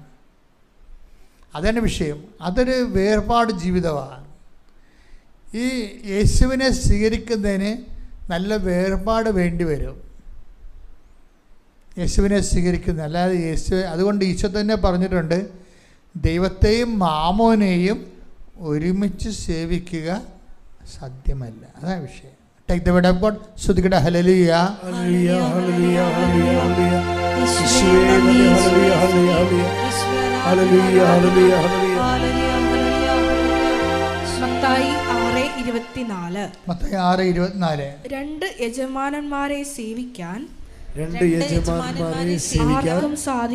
ആർക്കും സാധിക്കുകയില്ല. ഒന്നുകിൽ ഒരുവനെ ദ്വേഷിക്കുകയും അപരനെ സ്നേഹിക്കുകയും ചെയ്യും. അല്ലെങ്കിൽ ഒരുവനെ ബഹുമാനിക്കുകയും അപരനെ നിന്ദിക്കുകയും ചെയ്യും. ദൈവത്തെയും മാമോനെയും സേവിക്കാൻ നിങ്ങൾക്ക് സാധിക്കുകയില്ല. അപ്പോൾ ഇതേ വിഷയം എന്ന് വെച്ച് കഴിഞ്ഞാൽ ഇവിടെ ഒരു പ്രോബ്ലം വരണത്, ദൈവത്തെ സേവിച്ചാൽ മാമോന് വലിയ പ്രശ്നങ്ങളൊന്നുമില്ല. പക്ഷെ മാമോനെന്ന് പറയുന്ന ഇതര ദൈവം, അതായത് ആ ദൈവത്തിൻ്റെ സ്ഥാനത്ത് വരുന്ന ഫേക്ക് ഗോഡ്, പൊയ് ദൈവം, അത് പവറാകാം, ചില വ്യക്തികളാകാം, ചില നിരീശ്വര സങ്കല്പമുള്ള ആൾക്കാരാകാം. ഇപ്പം നിൻ്റെ ഭർത്താവ് കുമ്പസാരിക്കണില്ല, അയാളൊരു ഫേക്ക് ഗോഡാണ്. ശരിക്കും പറഞ്ഞാൽ അയാൾ എന്തുകൊണ്ട് കുമ്പസാരിക്കണില്ല? പിന്നെ ആത്മീയ കാര്യങ്ങൾ അയാൾ പറയുന്നത് നിങ്ങൾക്ക് സ്വീകാര്യമല്ല. ശരിക്കും പറഞ്ഞാൽ നിൻ്റെ ഭർത്താവ് നീ പറഞ്ഞിട്ടും കുമ്പസാരിക്കണില്ല. ഇനി നിൻ്റെ ഭർത്താവിനോട് കുമ്പസാരിക്കണമെന്ന് പറയാനുള്ള ധൈര്യം നിനക്കില്ല. അപ്പോൾ ആരാണ് നീ സേവിക്കണത്? അവിടെയാണ് വിഷയം വന്നത്. നിൻ്റെ ഭർത്താവിനോട് കുമ്പസാരിക്കും മനുഷ്യ എന്ന് പറയാനുള്ള ഗട്ട്സ് നിനക്കില്ല. അപ്പം നീ അയാളുടെ തിന്മകളെ നീ അറിയാതെ അംഗീകരിക്കുന്നു. ഇനി അയാളെ കുമ്പസാരിച്ചാലും കുഴപ്പമില്ല, നിനക്ക് പുലിവാൽ ഉണ്ടാക്കാതിരുന്നാൽ മതി എന്നുള്ള ഒരു അഡ്ജസ്റ്റ്മെൻറ്റിലാണ് നീ പോണത്. മനസ്സിലായില്ലേ? അയാളെ കുമ്പസാരിച്ചാലും കുഴപ്പമില്ല, വീട്ടിൽ കുഴപ്പം ഉണ്ടാക്കാതിരുന്നാൽ മതി, ആ ഒരു ധാരണയിലാണ്. നിലപാടെന്താണ്? ഈശോയുടെ നാമത്തെ പ്രതി വീട്ടിൽ ഇത്തിരി കുഴപ്പമുണ്ടായാലും കുഴപ്പമില്ല, ക്രിസ്തുവിന് വേണ്ടി ഒരു നിലപാടെടുക്കാൻ നിനക്ക് കഴിയണം. അതാണ് വിഷയം വരണത്. ഇതെന്ന് പറഞ്ഞാൽ എന്തുകൊണ്ടാണ് ഇങ്ങനെ വരണമെന്ന് വെച്ച് കഴിഞ്ഞാൽ, ഈ ഒരുമിച്ച് സേവിക്കുക സാധ്യമല്ല എന്ന് പറയുന്ന നിലപാടിൽ നിന്നാണ്. ദൈവത്തെയും ദൈവം അല്ലാത്തതിനെയും ഒരുമിച്ച് സേവിക്കുക സാധ്യമല്ല. അപ്പോൾ ഉടമ്പടി എന്ന് പറയുമ്പോൾ നിങ്ങൾ കൊണ്ടുവന്ന് ഉപ്പ് കൊണ്ടുവന്ന് എവിടെയെങ്കിലും സ്കാനിങ് ബോർഡിൻ്റെ താഴെ കൊണ്ടുവന്ന് വിട്ട് വിശ്വപ്രമാണം ചെല്ലുന്ന ചെറിയ പ്രയോഗം മാത്രമല്ല, അതൊരു നിലപാടാണ്. ദൈവത്തിന് നിങ്ങളുടെ നിലപാടിലാണെന്ന് ദൈവത്തിന് തോന്നിയാൽ, നിങ്ങളെ ഉടമ്പടിയുടെ പവർ നമ്മൾ എംപവർ ചെയ്യണത് പലപ്പോഴും നിലപാടിലൂടെയാണ്. ഒരാളിൻ്റെ നിലപാട് ഉടമ്പടിക്ക് പ്രധാനം കൊടുത്തുകൊണ്ടുള്ള ഒരു ജീവിതമാണെങ്കിൽ അതൊരു നിലപാടാണ്. കഴിഞ്ഞ ദിവസങ്ങളിൽ ഒരു സാക്ഷ്യമുണ്ട്, അതായത് ബിജു കൊല്ലം. അയാളുടെ സാക്ഷ്യം എന്ന് പറഞ്ഞാൽ അന്നേരം ഒരു ഫോറസ്റ്റ് ഓഫീസറാണ്. നമുക്ക് എംപവറിങ്ങോ കിട്ടിയോ ശാക്തീകരിക്കപ്പെട്ടോ എന്നറിയണമെങ്കിൽ ചില ഇഷ്യൂസ് ഡെവലപ്പ് ചെയ്ത് വരുമ്പോൾ എടുക്കുന്ന നിലപാടിലാണത് വരുന്നത്. അത് നിലപാടെന്ന് ഞാൻ പറഞ്ഞില്ലേ. ഇപ്പം കുംഭവരട്ടി എന്നും പറഞ്ഞ് നമുക്ക് ഒരു എക്കോ ടൂറിസം സെൻ്ററുണ്ട്, തമിഴ്നാട്ടിലാണ്, നമ്മുടേതാണ്. അപ്പം അവിടെ ജോലി ചെയ്യുന്ന ആളാണ് ബിജു, ഫോറസ്റ്റ് ഓഫീസറാണ്. ബിജുവിൻ്റെ ലൈഫിൽ ഒരു ചെറിയൊരു അപകടം വന്നു. ആനത്താരയിലൂടെ നമ്മൾ കാട്ടിൽ പോകുമ്പോൾ നമുക്ക് മനസ്സിലാവും, ആനക്കിടങ്ങുകൾ ഉണ്ടാക്കിയിടും. ആനകൾക്ക് പ്രവേശിക്കാൻ പറ്റാത്ത രീതിയിൽ വലിയ ട്രെഞ്ചുകൾ ഉണ്ടാക്കിയിടും.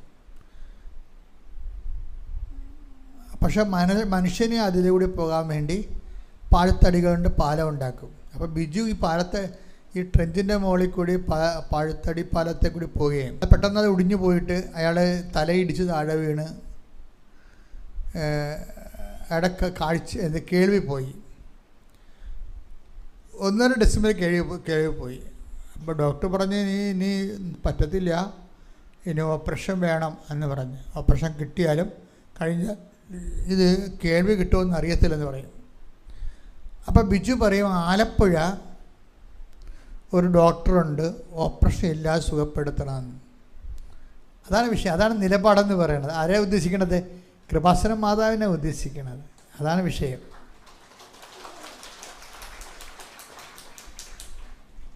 അവരതുപോലെ തന്നെ ഈ ബിജു ഉടമ്പടി എടുത്തെങ്കിലും തൻ്റെ ജോലിയുമായിട്ട് ഒത്തുപോകാത്ത കാരണം ഇത്തിരി ഉഴപ്പായിരുന്നു. അത് ഉഴപ്പാണെന്ന് ബിജുവിന് അറിയാമായിരുന്നു, ഉടമ്പടി ഉഴപ്പിയാണ് പോണതെന്ന്. അപ്പോൾ ബിജു ഈ കൈ ചെവിയും പൊത്തി വെച്ചുകൊണ്ട് ഇവിടെ വന്ന് എന്നുവെച്ചാൽ മാതാവിനോട് പറഞ്ഞ് എനിക്ക് പണി തന്നല്ലേ എന്ന് ചോദിച്ചു. കാര്യം പുള്ളിക്കറിയാം പുള്ളി ഉടമ്പടി ഉഴപ്പിയ ആളാണെന്ന്. പക്ഷേ പോയി കഴിഞ്ഞപ്പോൾ പിറ്റേ ദിവസം ടെസ്റ്റ് ചെയ്തപ്പോൾ ഡോക്ടർ പറഞ്ഞ് ഓപ്പറേഷൻ്റെ ആവശ്യമില്ലെന്ന് പറഞ്ഞു. എന്നിട്ട് കേൾവി തിരിച്ചു വന്ന് ഒരു ഓപ്പറേഷൻ ഇല്ലാതെ ചികിത്സയില്ലാതെ അമ്മ കേൾവി തിരിച്ചു കൊടുത്തു. എന്നിട്ട് പ്രൊഫഷനിലേക്ക് പോവുകയാണ്. അപ്പോൾ പെട്ടെന്ന് കുംഭവരട്ടിയിൽ മലവെള്ളം പൊങ്ങി ഒത്തിരി പേര് ടൂറിസ്റ്റുകൾ ഒത്തിരി ഒഴുകിപ്പോയി. ചിലരെ കാണാനില്ലാതെ ഭയങ്കര ദുരന്തം സംഭവിച്ചു. അപ്പോൾ ഇവിടെ വയർലെസ്സിൽ അത് കിട്ടി. ഇയാൾ അവിടുന്ന് ആ സ്ഥലത്തേക്ക് റഷ് ചെയ്ത് എത്തിയപ്പോൾ ആൾക്കാരെ കാണാനില്ല. കുറേ പേര് ഭയങ്കര നിലവിളിയും ബഹളവും ഒക്കെയാണ് അവിടെ നടക്കുന്നത്. അപ്പോൾ ഇയാൾ നല്ല ഒഴുക്കുണ്ട്, മലവെള്ളം മുകളിൽ നിന്ന് വന്നിട്ടാണ് ഇങ്ങനെ സംഭവിച്ചത്. മലവെള്ളം നിൽക്കണ അവസ്ഥയുമില്ല. അപ്പോൾ ബിജു രണ്ടും കൽപ്പിച്ച് ഇതിലേക്ക് ഇറങ്ങുമ്പോൾ എല്ലാവരും പറഞ്ഞ് ഇറങ്ങല്ലേ, നീയും മരിച്ചു പോകും. കാര്യം അതിൻ്റെ അവസ്ഥ അതാണ്. ആ മലവെള്ളത്തിൻ്റെ കണ്ട പേടി തോന്നുന്നു, അതിൻ്റെ ഒഴുപ്പ് കഴുക്ക് കണ്ട. അപ്പോൾ ബിജുവിൻ്റെ മനസ്സിലുണ്ടായിരുന്നത് എൻ്റെ കഴുത്ത് ഉടമ്പടി കാശുണ്ട്, ഞാൻ ഉടമ്പടി എടുത്ത ആളാണെന്നാണ്. അതാണ് വിഷയം. നമ്മൾ ഈ കാശുരൂപൊക്കെ ഇങ്ങനെ ആഘോഷമായിട്ട് കെട്ടിയിട്ടുണ്ടെന്നെങ്കിലും അതിൻ്റെ പവർ പല ആൾക്കാർക്കും അറിയത്തില്ല. എല്ലാവരും ഇങ്ങനെ ആഡംബരത്തിന് കെട്ടിയിട്ടിരിക്കുകയാണ്.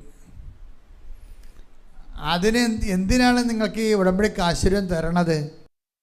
നിങ്ങൾക്കറിയാം, അത് 10-20 പ്രാവശ്യം വെഞ്ചരിച്ചാണ് തന്നിരിക്കണത്. ഇപ്പോൾ ഉടമ്പടി കാശുരൂപം എന്ന് പറഞ്ഞു കഴിഞ്ഞാൽ പുറത്തു പോലും എടുക്കാൻ പറ്റത്തില്ല. കാര്യം അത് ഡാമേജ് ആകാതിരിക്കാൻ വേണ്ടി അതിനേക്കാൾ ഇരട്ടി കാശ് മുടക്കിയാണ് അത് പാക്ക് ചെയ്തിരിക്കുന്നത്. എന്താ കാര്യം? നിങ്ങളും ദൈവവും തമ്മിൽ ഉടമ്പടി എടുത്തതിൻ്റെ ഏക തെളിവും ആ പ്രമാണമാണ്. ആ സംഭവം അത് കൈമാറാൻ പറ്റത്തില്ല. എനിക്ക് ഈ ദേഷ്യം വരും. അതായത് ഒരു ആകാശഭൂമി അറിയാൻ പാടില്ലാത്ത ചേടുത്തിമാരൊക്കെ വന്ന് ഉടമ്പടി എടുത്തിട്ട് ഈ കാശിനെ കൊണ്ട് മകക്ക് കൊടുത്തുണ്ട്. ആ കാണ്ടാമൃഗത്തിനും അറിയത്തില്ല, ഈ കാണ്ടാമൃഗത്തിനും അറിയത്തില്ല ഉടമ്പടി എന്താണെന്ന്. ഇതൊന്നും കൈമാറാൻ ചെയ്യാൻ പറ്റുന്നതല്ല ശരിക്കും പറഞ്ഞാൽ. അത് നമ്മൾ ഉടമ്പടി എടുത്തതിൻ്റെ പ്രമാണമാണത്. അത് കാണുമ്പോൾ നീ ഉടമ്പടിയെക്കുറിച്ച് ഓർമ്മ വരണം. ഞാനും ദൈവവും തമ്മിൽ ഉടമ്പടിയാണെന്ന്. ബിജുവിനാവും ഉടമ്പടിയുണ്ട്. മരണം മുമ്പ് നിൽക്കുക പറയും, ഇല്ല, ഞാനും ദൈവവും തമ്മിൽ ഉടമ്പടിയിലാണ്. എനിക്കിവരെ രക്ഷിക്കാൻ ദൈവം എന്നെ സഹായിക്കും. അപ്പോൾ ഒരു 2.5 മണിക്കൂർ കൊണ്ടാണെങ്കിലും ശരി, ഒരു കുഞ്ഞിൻ്റെ ജീവൻ പോലും പോകാതെ ഇവൻ അവരെല്ലാത്തിനെയും തോളത്ത് വെച്ച് കഴുത്തൊപ്പം വെള്ളത്തിൽ നീന്തിപ്പോന്ന്. അപ്പോൾ അതൊരു മനസ്സാണ്. എന്താ കാര്യം? ഉടമ്പടി, ഞാൻ ഉടമ്പടിയിലാണ് എന്ന് പറയുന്നൊരു മനസ്സ്. അത് ഇപ്പോൾ ഉടമ്പടി എടുത്തിട്ടും അയ്യോ ഞാൻ ഉടമ്പടിയിലാണോ എന്ന് നമുക്ക് സംശയം തോന്നുന്നതാണെങ്കിൽ നിങ്ങൾക്ക് ഉടമ്പടിയിലല്ല. നിങ്ങളെ മനസ്സിലായില്ലേ? ബിജുവാണ് കറക്റ്റ്. ഉടമ്പടി എടുത്തിട്ടും ഞാൻ ഉടമ്പടിയിലാണോ ഇല്ലയോ എന്ന് നിങ്ങൾക്കൊരു സംശയം ഉണ്ടെങ്കിൽ നിങ്ങൾ ഉടമ്പടിയിലല്ല. എന്താ കാര്യം? ഉടമ്പടി എടുത്തതിൻ്റെ ഏക ഒഫീഷ്യലായിട്ട് ഡോക്യുമെൻ്റ് എന്ന് പറഞ്ഞാൽ ഉടമ്പടി കാശുരൂപമാണ്. അത് ഉപയോഗിച്ചാൽ തീരത്തെ, ബാക്കിയെല്ലാം ഉടമ്പടി തൈലവും ഉടമ്പടി ഉപ്പും ഒക്കെ ഉപയോഗിച്ചാൽ തീരും. കാശുരൂപം നഷ്ടപ്പെട്ടാൽ പിന്നെ കൃപാസനത്തിൽ എന്ത് കിട്ടണമെങ്കിൽ കാശ് കൊടുക്കാതെ കിട്ടണ ഒരേ സാധനമുള്ളൂ. എന്താ കാര്യം? കാശ് കൊടുക്കാൻ വേണ്ടി മാത്രം, കാശ് കൊണ്ട് എണ്ണാൻ മാത്രം അതിനേക്കാൾ വലുതാണ് ഉടമ്പടി കാശുരൂപം. അതുകൊണ്ടാണ് ഞങ്ങൾ പൈസക്ക് തിരിച്ച്, ഉടമ്പടി നഷ്ടപ്പെട്ടാൽ നിങ്ങൾക്ക് തിരിച്ച് ഉടമ്പടി കാശുരൂപം പൈസ വാങ്ങിക്കാതെ തരണതിൻ്റെ കാരണം എന്താ? നമുക്ക് അതിൻ്റെ പൈസ എണ്ണാൻ പറ്റത്തില്ല ഇത്രയെന്ന്. അത്രയും അമൂല്യമാണ് ആ സംഭവം. ആ ഒരു ബോധം ഉടമ്പടി എടുക്കുന്നവർക്കുണ്ടാകണം. പിന്നെ ഉടമ്പടി എടുക്കുമ്പോൾ തന്നെ നമുക്കൊരു വിഷയം ഉണ്ടെങ്കിൽ ഈ ഉടമ്പടി കാശുരൂപത്തെ വിശ്വപ്രമാണം ചൊല്ലിയിട്ട് വിശ്വപ്രമാണം ചൊല്ലിയിട്ട് നമ്മൾ എംപവർ ആകണതും ഉടമ്പടി കാശുരൂപത്തെ വിശ്വപ്രമാണം ചൊല്ലിയിട്ട് ഉടമ്പടി ഒരു എല്ലാ മേഖലകളിലും വിശ്വാസം പ്രഖ്യാപിക്കുകയും പ്രയോഗിക്കുകയും വിശ്വാസം പ്രാർത്ഥിക്കുകയും ചെയ്തുകൊണ്ടുള്ള ദൈവത്തിൻ്റെ കൂടെയുള്ള ഒരു സഞ്ചാരമാണ് ഉടമ്പടി എന്ന് പറയുന്നത്. ദൈവത്തിൻ്റെ കൂടെയാണ് നമ്മൾ സഞ്ചരിക്കണം. അപ്പം അതൊരു ടോട്ടലി ന്യൂ ലൈഫാണ് ശരിക്കും. അതുപോലെയുള്ള നിലപാടുകൾ എടുക്കുമ്പോൾ തന്നെ എല്ലാം വിശ്വാസ സംബന്ധമായി. ചില ആൾക്കാർക്ക് പറ്റുന്നൊരു അബദ്ധം, ചിലർ എന്തെങ്കിലും ഇഷ്യൂ ഉണ്ടാകുമ്പോൾ ആ ഇഷ്യൂവിന് വേണ്ടി മാത്രം ഉടമ്പടി എടുക്കും. അതുകൊണ്ടാണ് നിങ്ങൾക്ക് എല്ലാവർക്കും അനുഭവങ്ങളില്ലാത്തതിൻ്റെ പല പ്രശ്നം ഉണ്ടായി, അതിന് ഉടമ്പടി എടുത്തു. പക്ഷെ അതും നിങ്ങൾ ആ ഉടമ്പടി അനുസരിച്ചാണ് നിങ്ങളെ ജീവിക്കണമെന്ന് ദൈവത്തിന് തോന്നിയാൽ 24 മണിക്കൂറിനുള്ളിൽ ആ വിഷയത്തിൽ തീരുമാനം ഉണ്ടാകും.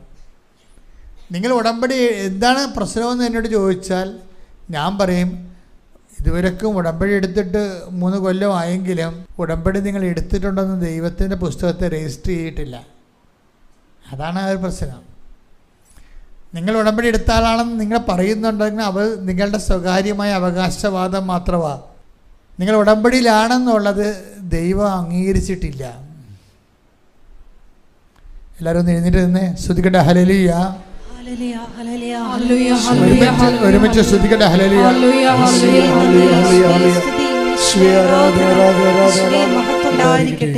ഇരിക്കുക. ഇപ്പോൾ നമ്മൾ കണ്ടുകൊണ്ടിരുന്ന വിഷയം ഇതാണ്. നമുക്കൊരു പവർ ലോസ് ചെയ്യുന്ന സമയത്ത് നമ്മൾ അതേ ശക്തി ക്ഷയിക്കണ സമയത്ത് ശക്തി ധരിക്കുന്നതിന് 3 ഉപാധികളാണ് ബൈബിളിലുള്ളത്. ശക്തി ധരിക്കുക. ഒന്നെന്താണ്?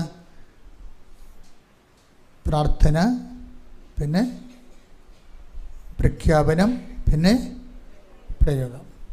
ഈ പ്രഖ്യാപനത്തിലാണ് 2 കാര്യങ്ങളുള്ളത്. ഏതൊക്കെയാണത്?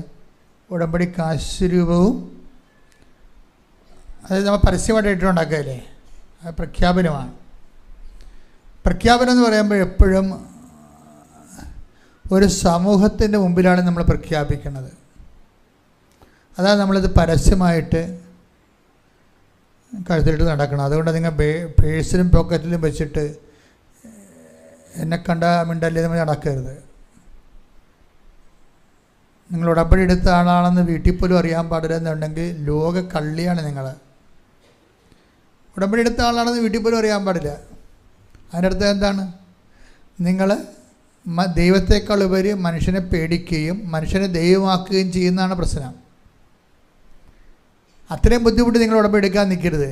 ഒരാവശ്യമില്ലല്ല. ദൈവത്തെ പറ്റിക്കലല്ലേ അത്.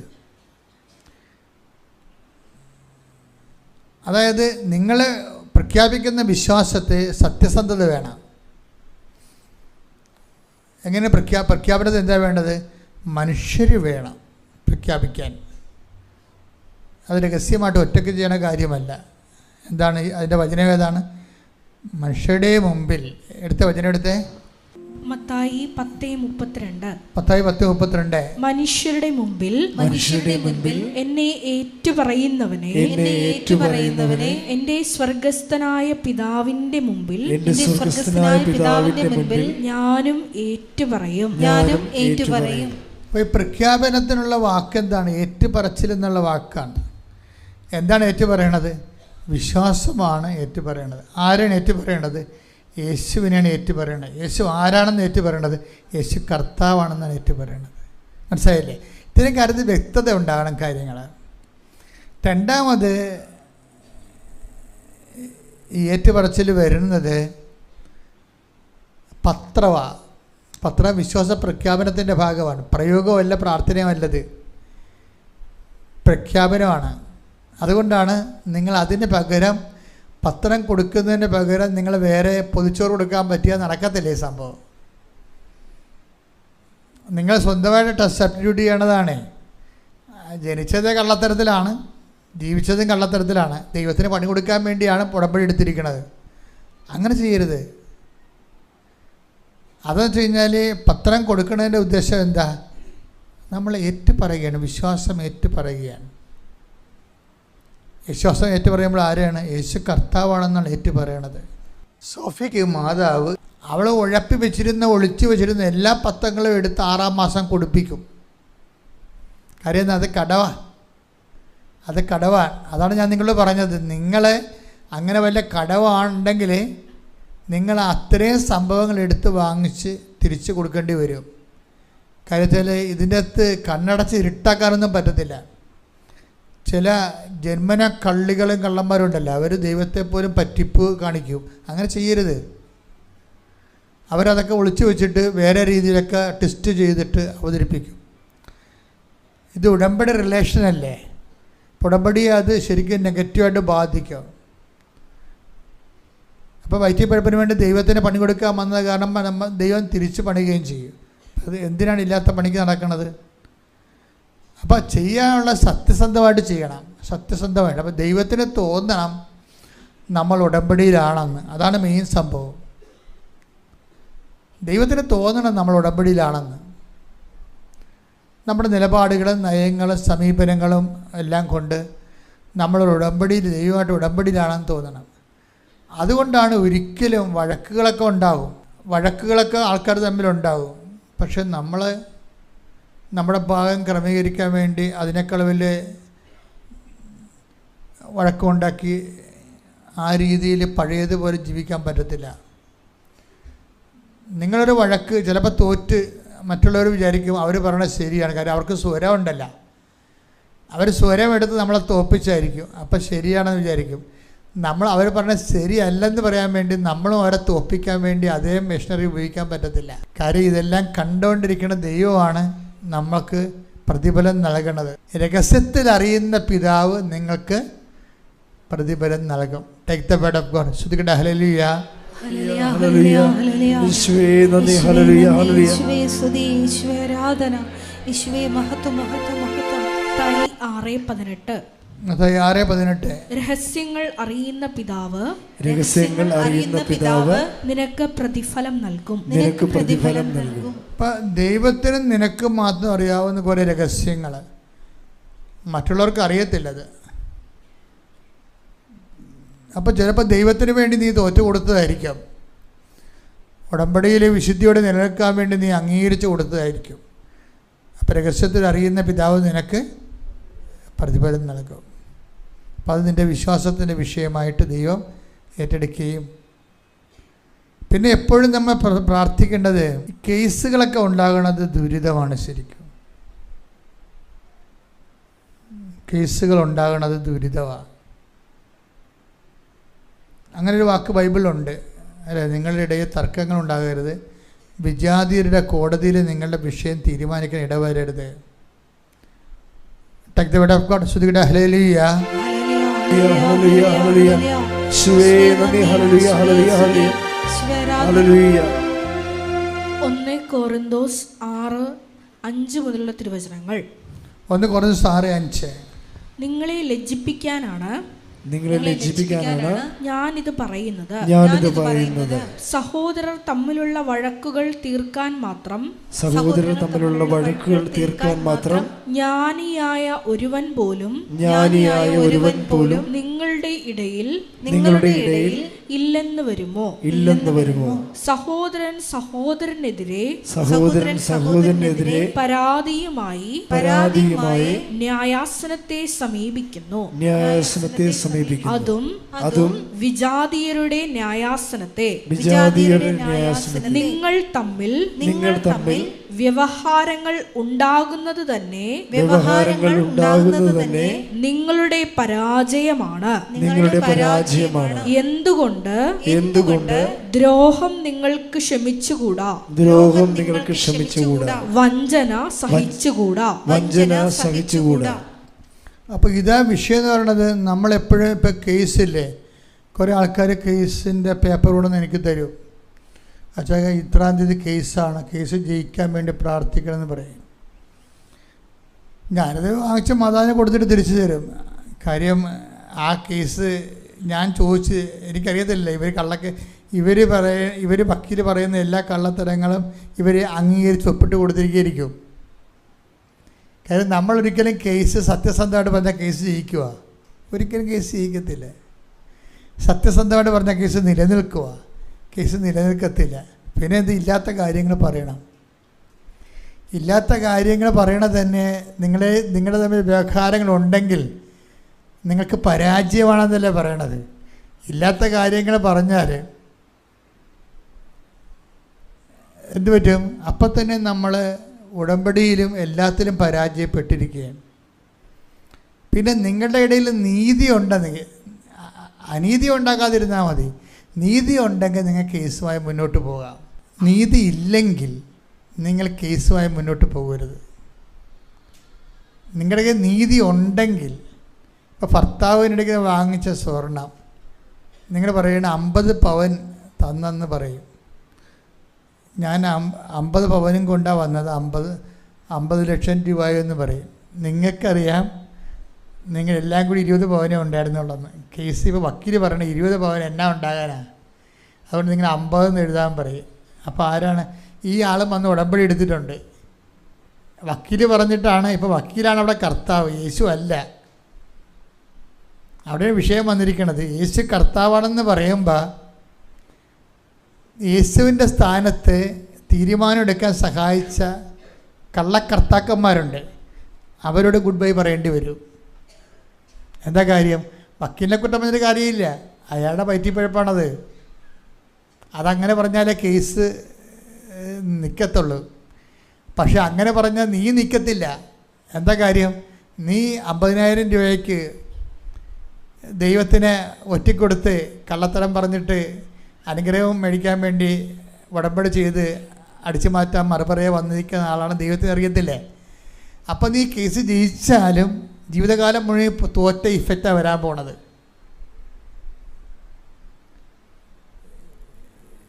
ജീവിതകാലം മുഴുവനും. അതുകൊണ്ടാണ് ഈശോ പറഞ്ഞത്, മക്കളെ പ്രലോഭനങ്ങളിൽ ഉൾപ്പെടുത്തരുത് എന്ന് പ്രാർത്ഥിക്കാൻ, ഉണർന്നിരുന്ന് പ്രാർത്ഥിക്കാൻ. ഉറങ്ങി പ്രാർത്ഥിക്കാവുന്ന കാര്യം ഉണ്ടാകുമായിരിക്കും. അതുകൊണ്ടാണ് ഈശോ ഉണർന്നിരുന്ന് പ്രാർത്ഥിക്കാൻ പറഞ്ഞത്. ഉറങ്ങി പ്രാർത്ഥിക്കാവുന്ന പല വിഷയങ്ങളും കാണുകയെ ചിലപ്പോൾ നമുക്കറിയത്തില്ല എന്താണെന്ന്. ഉണർന്നിരുന്ന് പ്രാർത്ഥിക്കാൻ ഒരു കാര്യം പറഞ്ഞായിരുന്നു. എന്താണത്? പ്രലോഭനങ്ങളിൽ ഉൾപ്പെടുത്തിയ പരാജയമാണ് ആ സംഭവം. പ്രലോഭനങ്ങൾ ഉൾപ്പെട്ടു പോയാൽ അത് ഈ സ്വർഗസ്ഥനായ പിതാവ് എന്ന പ്രാർത്ഥന പഠിപ്പിച്ചപ്പോൾ ഒരു പ്രാർത്ഥന പറഞ്ഞ എന്താണ്? പ്രലോഭനങ്ങളിൽ ഒരിക്കൽ ഉൾപ്പെട്ടു പോയാൽ നീ കോടതി ജയിക്കുമായിരിക്കും, പക്ഷേ ദൈവത്തിൻ്റെ കോടതി തോറ്റു. സർട്ടിഫിക്കറ്റ് വരുമ്പോൾ തോറ്റതായിട്ടാണ് വരണത്. എല്ലായിടത്തും ജയിച്ച് വന്നാൽ 2ാം ക്ലാസ്സിലും 3ാം ക്ലാസ്സിലും ജയിച്ചു, 10ാം ക്ലാസ്സിൽ തോറ്റെന്ന് പറഞ്ഞിട്ട് എന്നത്തിനാണ് ആ സർട്ടിഫിക്കറ്റ്? 2ാം ക്ലാസ്സിലും 3ാം ക്ലാസ്സിലും 5ാം ക്ലാസ്സിലൊക്കെ ജയിച്ചു, കൊച്ചു കള്ളങ്ങളും തിരിമറികളൊക്കെ പറഞ്ഞ് ജയിച്ചു. 10ാം ക്ലാസ്സിൽ ദൈവത്തിൻ്റെ കോടതി വന്നപ്പോൾ തോറ്റുപോയി. 10ാം ക്ലാസ്സിൽ തോറ്റു. അപ്പോൾ തീർന്നില്ല പരിപാടി. ഇത്രയും നാൾ ജയിച്ചത് വെള്ളത്തിലായില്ലേ? അതുകൊണ്ടാണ് ഈശോ പറഞ്ഞത് പ്രലോഭനത്തിൽ ഉൾപ്പെടുത്തരുത്. പ്രൊട്ടക്ഷൻ പ്രെയറാണ്. കാര്യം ഒരു മനുഷ്യനെ പ്രാർത്ഥനാ ജീവിതം പരിക്കില്ലാതെ കൊണ്ടുപോകണമെങ്കിൽ ഒന്നാമത്തെ പ്രീ റിക്വസ്റ്റാണ് എന്താണ്? പ്രലോഭനങ്ങളിൽ ഉൾപ്പെടുത്തരുത്. എനിക്ക് കാലഘട്ടത്തെ ഭയങ്കര ഇഷ്ടമാണ്. അച്ഛനെയും കന്യാസ്ത്രീയും ബിഷപ്പിനെയും എല്ലാം പൊതുജനം ആവശ്യമുള്ളതും ഇല്ലാത്തതൊക്കെ ആക്ഷേപിച്ചുകൊണ്ട് ജനങ്ങളുടെ ആധ്യാത്മിക ധാർമ്മികതയ്ക്കെതിരെ കലാപക്കൊടി ഉയർത്തിക്കൊണ്ട് വൈദികർ തന്നെ സഭയ്ക്കെതിരെ തിരിയുന്ന ഒരു കാലഘട്ടമാണ്. അതിൻ്റെ ഒരു ഗുണം എന്താണെന്നറിയാവോ? ഈ വൈദികരും സിസ്റ്റേഴ്സും തന്നെ സഭയ്ക്കെതിരെ തിരിയുന്നത് കണ്ടാൽ സാത്താൻ അവരെ കൃത്യമായിട്ട് ഉപയോഗിക്കുകയല്ലേ. അപ്പോൾ അത് വിശ്വസിച്ചുകൊണ്ട് കുറേ കയ്യാലപ്പുറത്തെ തേങ്ങ അതിനാൽ മാറിക്കിട്ടും. എന്താ കാര്യം? ഈ അച്ഛനിലും കന്യാസ്ത്രീയിലും മക്കൾ മാത്രം വിശ്വസിച്ചുകൊണ്ട് ജീവിച്ചിരുന്ന ഒരു തലമുറയില്ലേ, ആ സാധനം വൈപ്പ് ഔട്ട് ചെയ്ത് കിട്ടും. ആരല്ലേ വിശ്വസിക്കേണ്ടത്? അതൊക്കെ മനുഷ്യന്മാർ ചിലപ്പോൾ ശരിയുമാകും തെറ്റുമാകും. ശരി തെറ്റാണെന്ന് കേസിൽ കുറ്റവിമുക്തനാക്കിയ ആൾക്കാരെ വീണ്ടും കുറ്റവാളിയാക്കാൻ വേണ്ടി സഭയുടെ ഉള്ള ആൾക്കാർ തന്നെ ശ്രമിക്കുമ്പോൾ ആ അരൂപി നീതിയുടെ ആണെന്ന് പറയുമെന്നുണ്ടെങ്കിലും ഫലത്തിൽ സഭയെ ഡാമേജ് ചെയ്യുന്ന കാരണം സഭയെ ഡാമേജ് ചെയ്തുകൊണ്ടാലും ഒരു നീതി ഉണ്ടാക്കണം. ആർക്ക് വേണ്ടിയാണ്? അവർക്ക് വേണ്ടിയല്ലേ, സഭയ്ക്ക് വേണ്ടിയല്ലല്ല. അപ്പോൾ അങ്ങനെയുള്ളൊരു സാഹചര്യത്തിൽ ഇത് ശരിയായിരിക്കാൻ ചിലപ്പോഴെന്ന് പറഞ്ഞുകൊണ്ട് കുറേ ആൾക്കാർ പ്രാർത്ഥിക്കാതിരിക്കും. അങ്ങനെ ഇരിക്കുന്ന ആൾക്കാരുടെ എണ്ണം കൂടണം. എന്താ കാര്യം? ഇവർ ഉണ്ടായിട്ടും ഇല്ലെങ്കിലും കാര്യമൊന്നുമില്ല. അവർക്ക് ചെറിയ പ്രശ്നങ്ങൾ മതി സഭയിൽ അവിശ്വാസം തോന്നാൻ. പക്ഷേ യഥാർത്ഥ വിശ്വാസി യേശുക്രിസ്തുവിൽ വിശ്വസിച്ചുകൊണ്ട് ഈ കാലം നിങ്ങൾക്ക് സാക്ഷ്യം വഹിക്കാനുള്ള അവസരമായിരിക്കും. കൈയടിച്ച് ശ്രദ്ധിക്കട്ടെ. Take the bed of God. ഹല്ലേലൂയ, ഹല്ലേലൂയ, ഹല്ലേലൂയ, ഹല്ലേലൂയ, ഹല്ലേലൂയ. യേശുവേ ഹല്ലേലൂയ, ഹല്ലേലൂയ, ഹല്ലേലൂയ.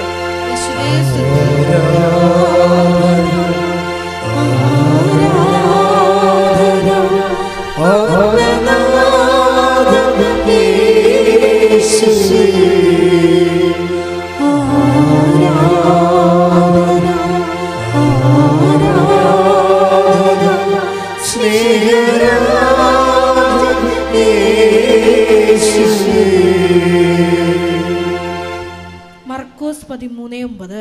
മർക്കോസ് 13:9. അവർ നിങ്ങളെ ന്യായാധിപ സംഘങ്ങൾക്ക് ഏൽപ്പിച്ചു കൊടുക്കും.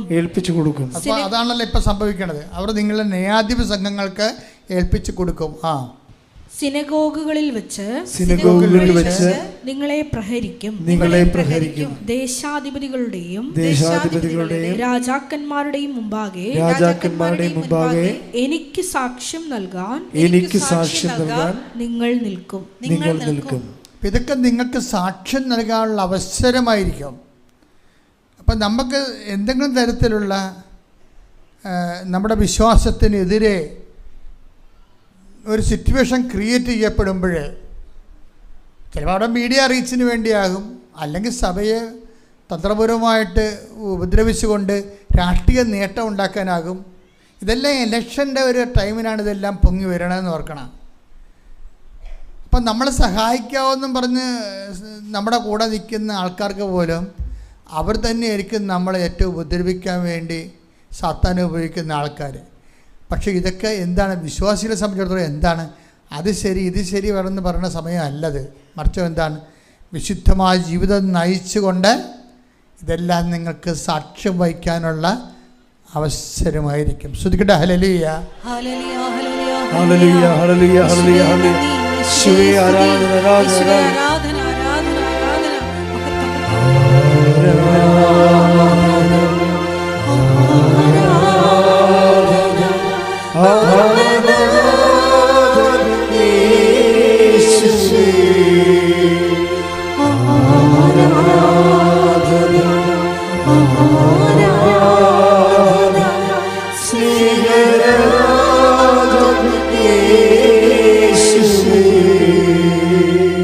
എല്ലാവരും എഴുന്നേൽക്കുക.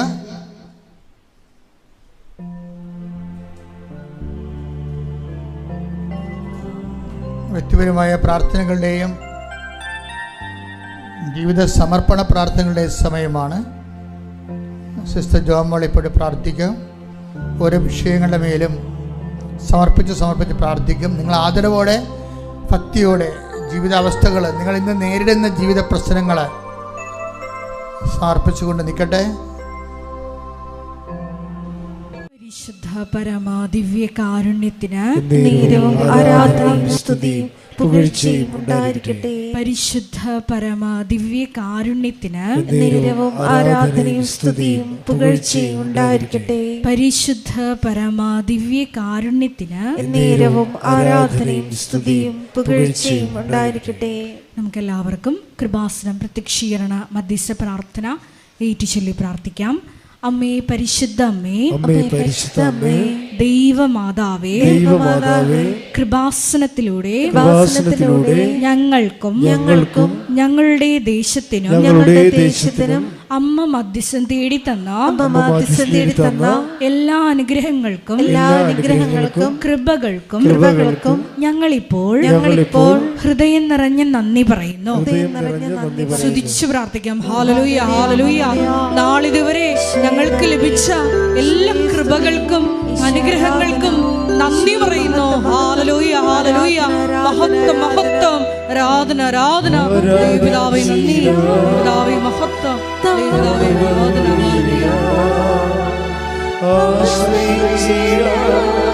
ദിവ്യകാരുണ്യത്തെ ആരാധിച്ചിടാം,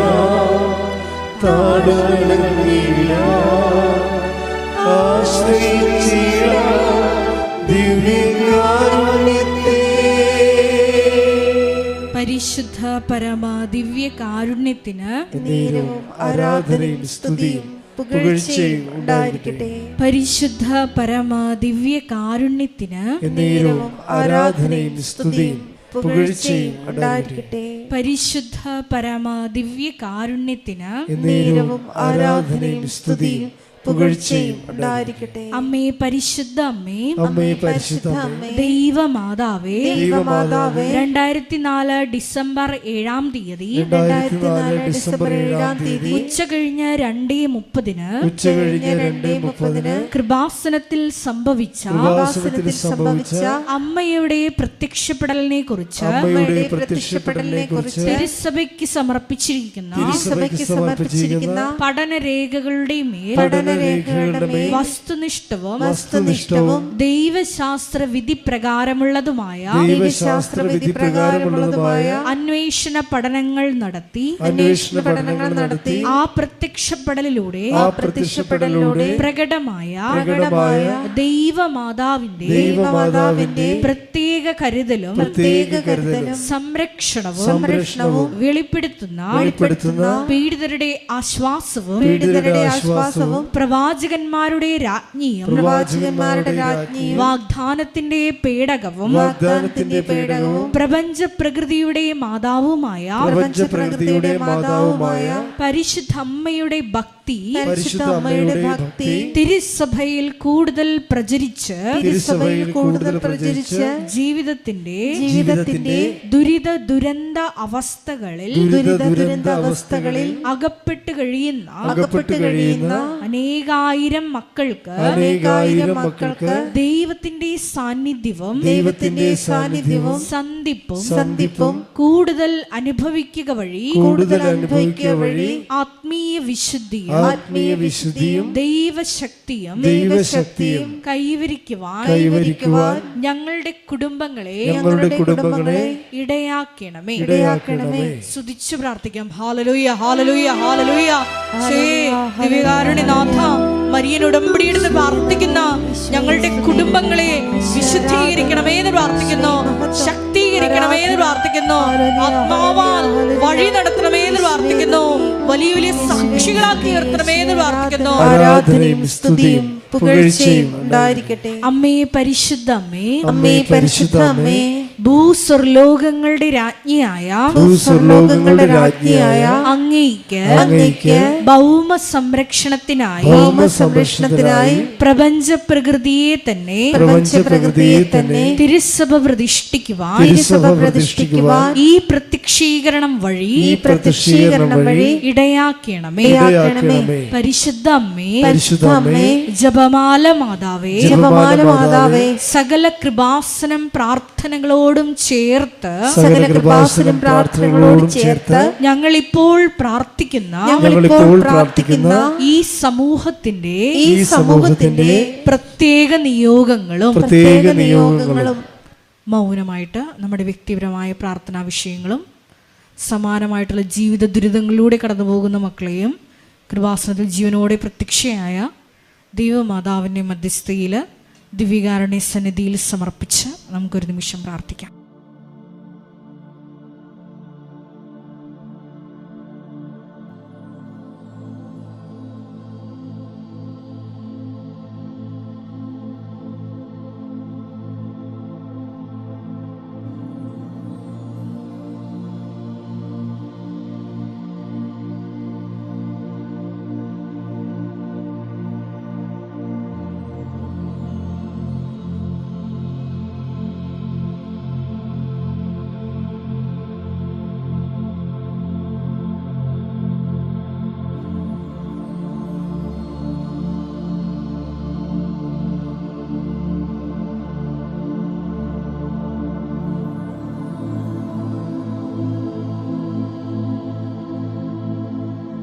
അമ്മയുടെ പ്രത്യക്ഷീകരണത്തിന്റെ ഈ അനുഗ്രഹവേളയിൽ ഞങ്ങൾക്ക് സാധിച്ചു തരുവാൻ കനിയണമേ. ആമേൻ.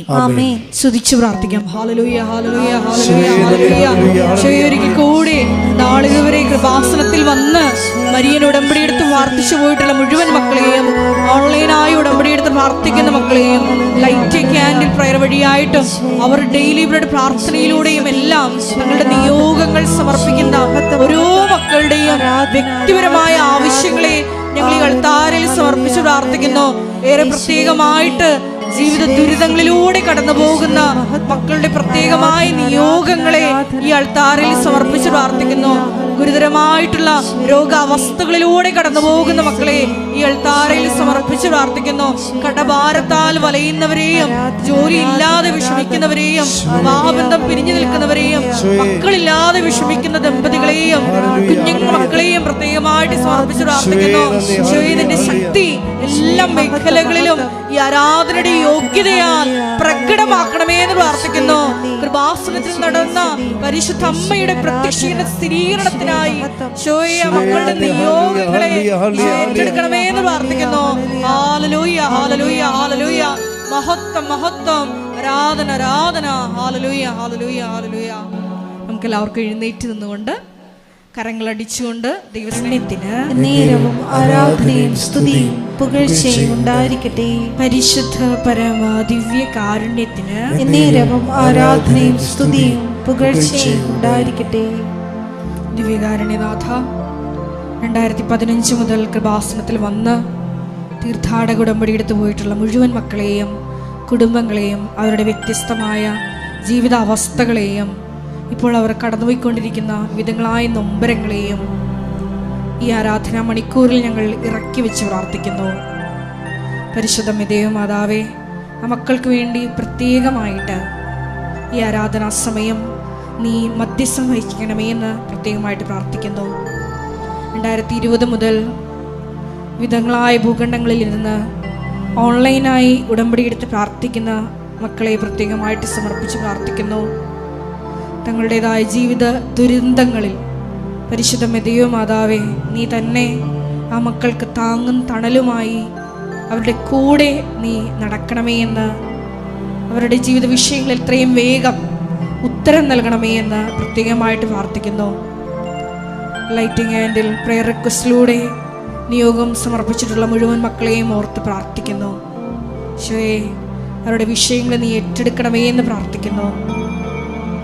അനുദിനം രാവിലെ 5:30 അവർ ഡെയിലി ബ്രെഡ് പ്രാർത്ഥനയിലൂടെ തങ്ങളുടെ അനുദിനമുള്ള ജീവിത വിഷയങ്ങളെ സമർപ്പിച്ച് ദൈവത്തിൻ്റെ കരങ്ങളിൽ ഏൽപ്പിച്ച് യാത്ര ചെയ്യുന്ന ഓരോ മക്കളെയും ആ സമയം തന്നെ തത്സമയമായി നിയോഗങ്ങൾ ടൈപ്പ് ചെയ്തിട്ടുള്ള ഓരോ മക്കളെയും ഈശോയെ പ്രത്യേകമായിട്ട് ഈ ആരാധനാ സമയം ഞങ്ങൾ ഓർത്ത് പ്രാർത്ഥിക്കുന്നു.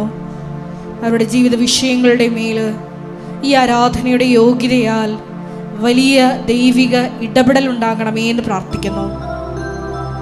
ഈ മരിയൻ ഉടമ്പടി ധ്യാനത്തിൽ വിധങ്ങളായ സമയങ്ങളിൽ പങ്കെടുത്ത് പ്രാർത്ഥിക്കുവാൻ പോകുന്ന, വിവിധ സോഷ്യൽ മീഡിയ പ്ലാറ്റ്ഫോമുകളിലൂടെ പങ്കെടുത്ത് പ്രാർത്ഥിക്കുവാൻ പോകുന്ന മുഴുവൻ മക്കളെയും ഷാലോം ടെലിവിഷനിലൂടെയും ഷെക്കീന ടെലിവിഷനിലൂടെയും ഈ ശുശ്രൂഷയിൽ പങ്കെടുത്ത് പ്രാർത്ഥിക്കുവാൻ പോകുന്ന മുഴുവൻ മക്കളെയും ഇപ്പോൾ ഈ ആരാധനാ സമയം ഞങ്ങൾ ഓർത്ത് പ്രാർത്ഥിക്കുന്നു. പരിശുദ്ധ ദൈവമാതാവേ, ആ മക്കൾക്ക് വേണ്ടി നീ ഈ സമയം പ്രത്യേകമായിട്ട് 2004 ഡിസംബർ 7 ഉച്ചകഴിഞ്ഞ് 2:30 ഈ അൾത്താരയിൽ നടന്നിട്ടുള്ള പ്രത്യക്ഷീകരണത്തിൻ്റെ യോഗ്യതയാൽ ഈ ഉടമ്പടി ആരാധനാ സമയം വിധങ്ങളായ സമയങ്ങളിൽ പങ്കെടുത്ത് പ്രാർത്ഥിക്കുവാൻ പോകുന്ന മുഴുവൻ മക്കളെയും ഈശോയെ സന്ധിക്കണമേ എന്ന്, അമ്മയുടെ മധ്യസ്ഥതയിൽ പ്രത്യേകം സന്ധിക്കണമേ എന്ന് ഞങ്ങൾ ഒരു നിമിഷം പ്രാർത്ഥിക്കുന്നു. ഏറെ പ്രത്യേകമായിട്ട് വിധങ്ങളായ ജീവിത ദുരന്തങ്ങളിലൂടെ കടന്നു പോകുന്ന മക്കളെ ഒരു നിമിഷം സമർപ്പിച്ച് പ്രാർത്ഥിക്കുന്നു. വിവാഹം പിരിഞ്ഞു നിൽക്കുന്നവർ തങ്ങളുടേതായ കാരണത്താൽ അല്ലാതെ വലിയ വലിയ വിഷമസന്ധികളിലൂടെ കടന്നു പോകുന്ന മക്കളുണ്ട്. കേസിൽ അകപ്പെട്ടു പോയ മക്കളുണ്ട്. വിവാഹപ്രായം കഴിഞ്ഞിട്ട് വിവാഹം നടക്കാത്ത മക്കളുണ്ട്. കുഞ്ഞുങ്ങൾക്ക് വേണ്ടി വർഷങ്ങളായിട്ട് ആഗ്രഹിച്ച് പ്രാർത്ഥിച്ചിട്ടും കുഞ്ഞിനെ ലഭിക്കാത്ത മക്കളെ പ്രത്യേകമായിട്ട് സമർപ്പിക്കുന്നു. ജോലി സംബന്ധമായിട്ടുള്ള പ്രതിസന്ധികളിലൂടെ കടന്നു പോകുന്ന മക്കളെ പ്രത്യേകമായിട്ട് സമർപ്പിച്ച് പ്രാർത്ഥിക്കുന്നു.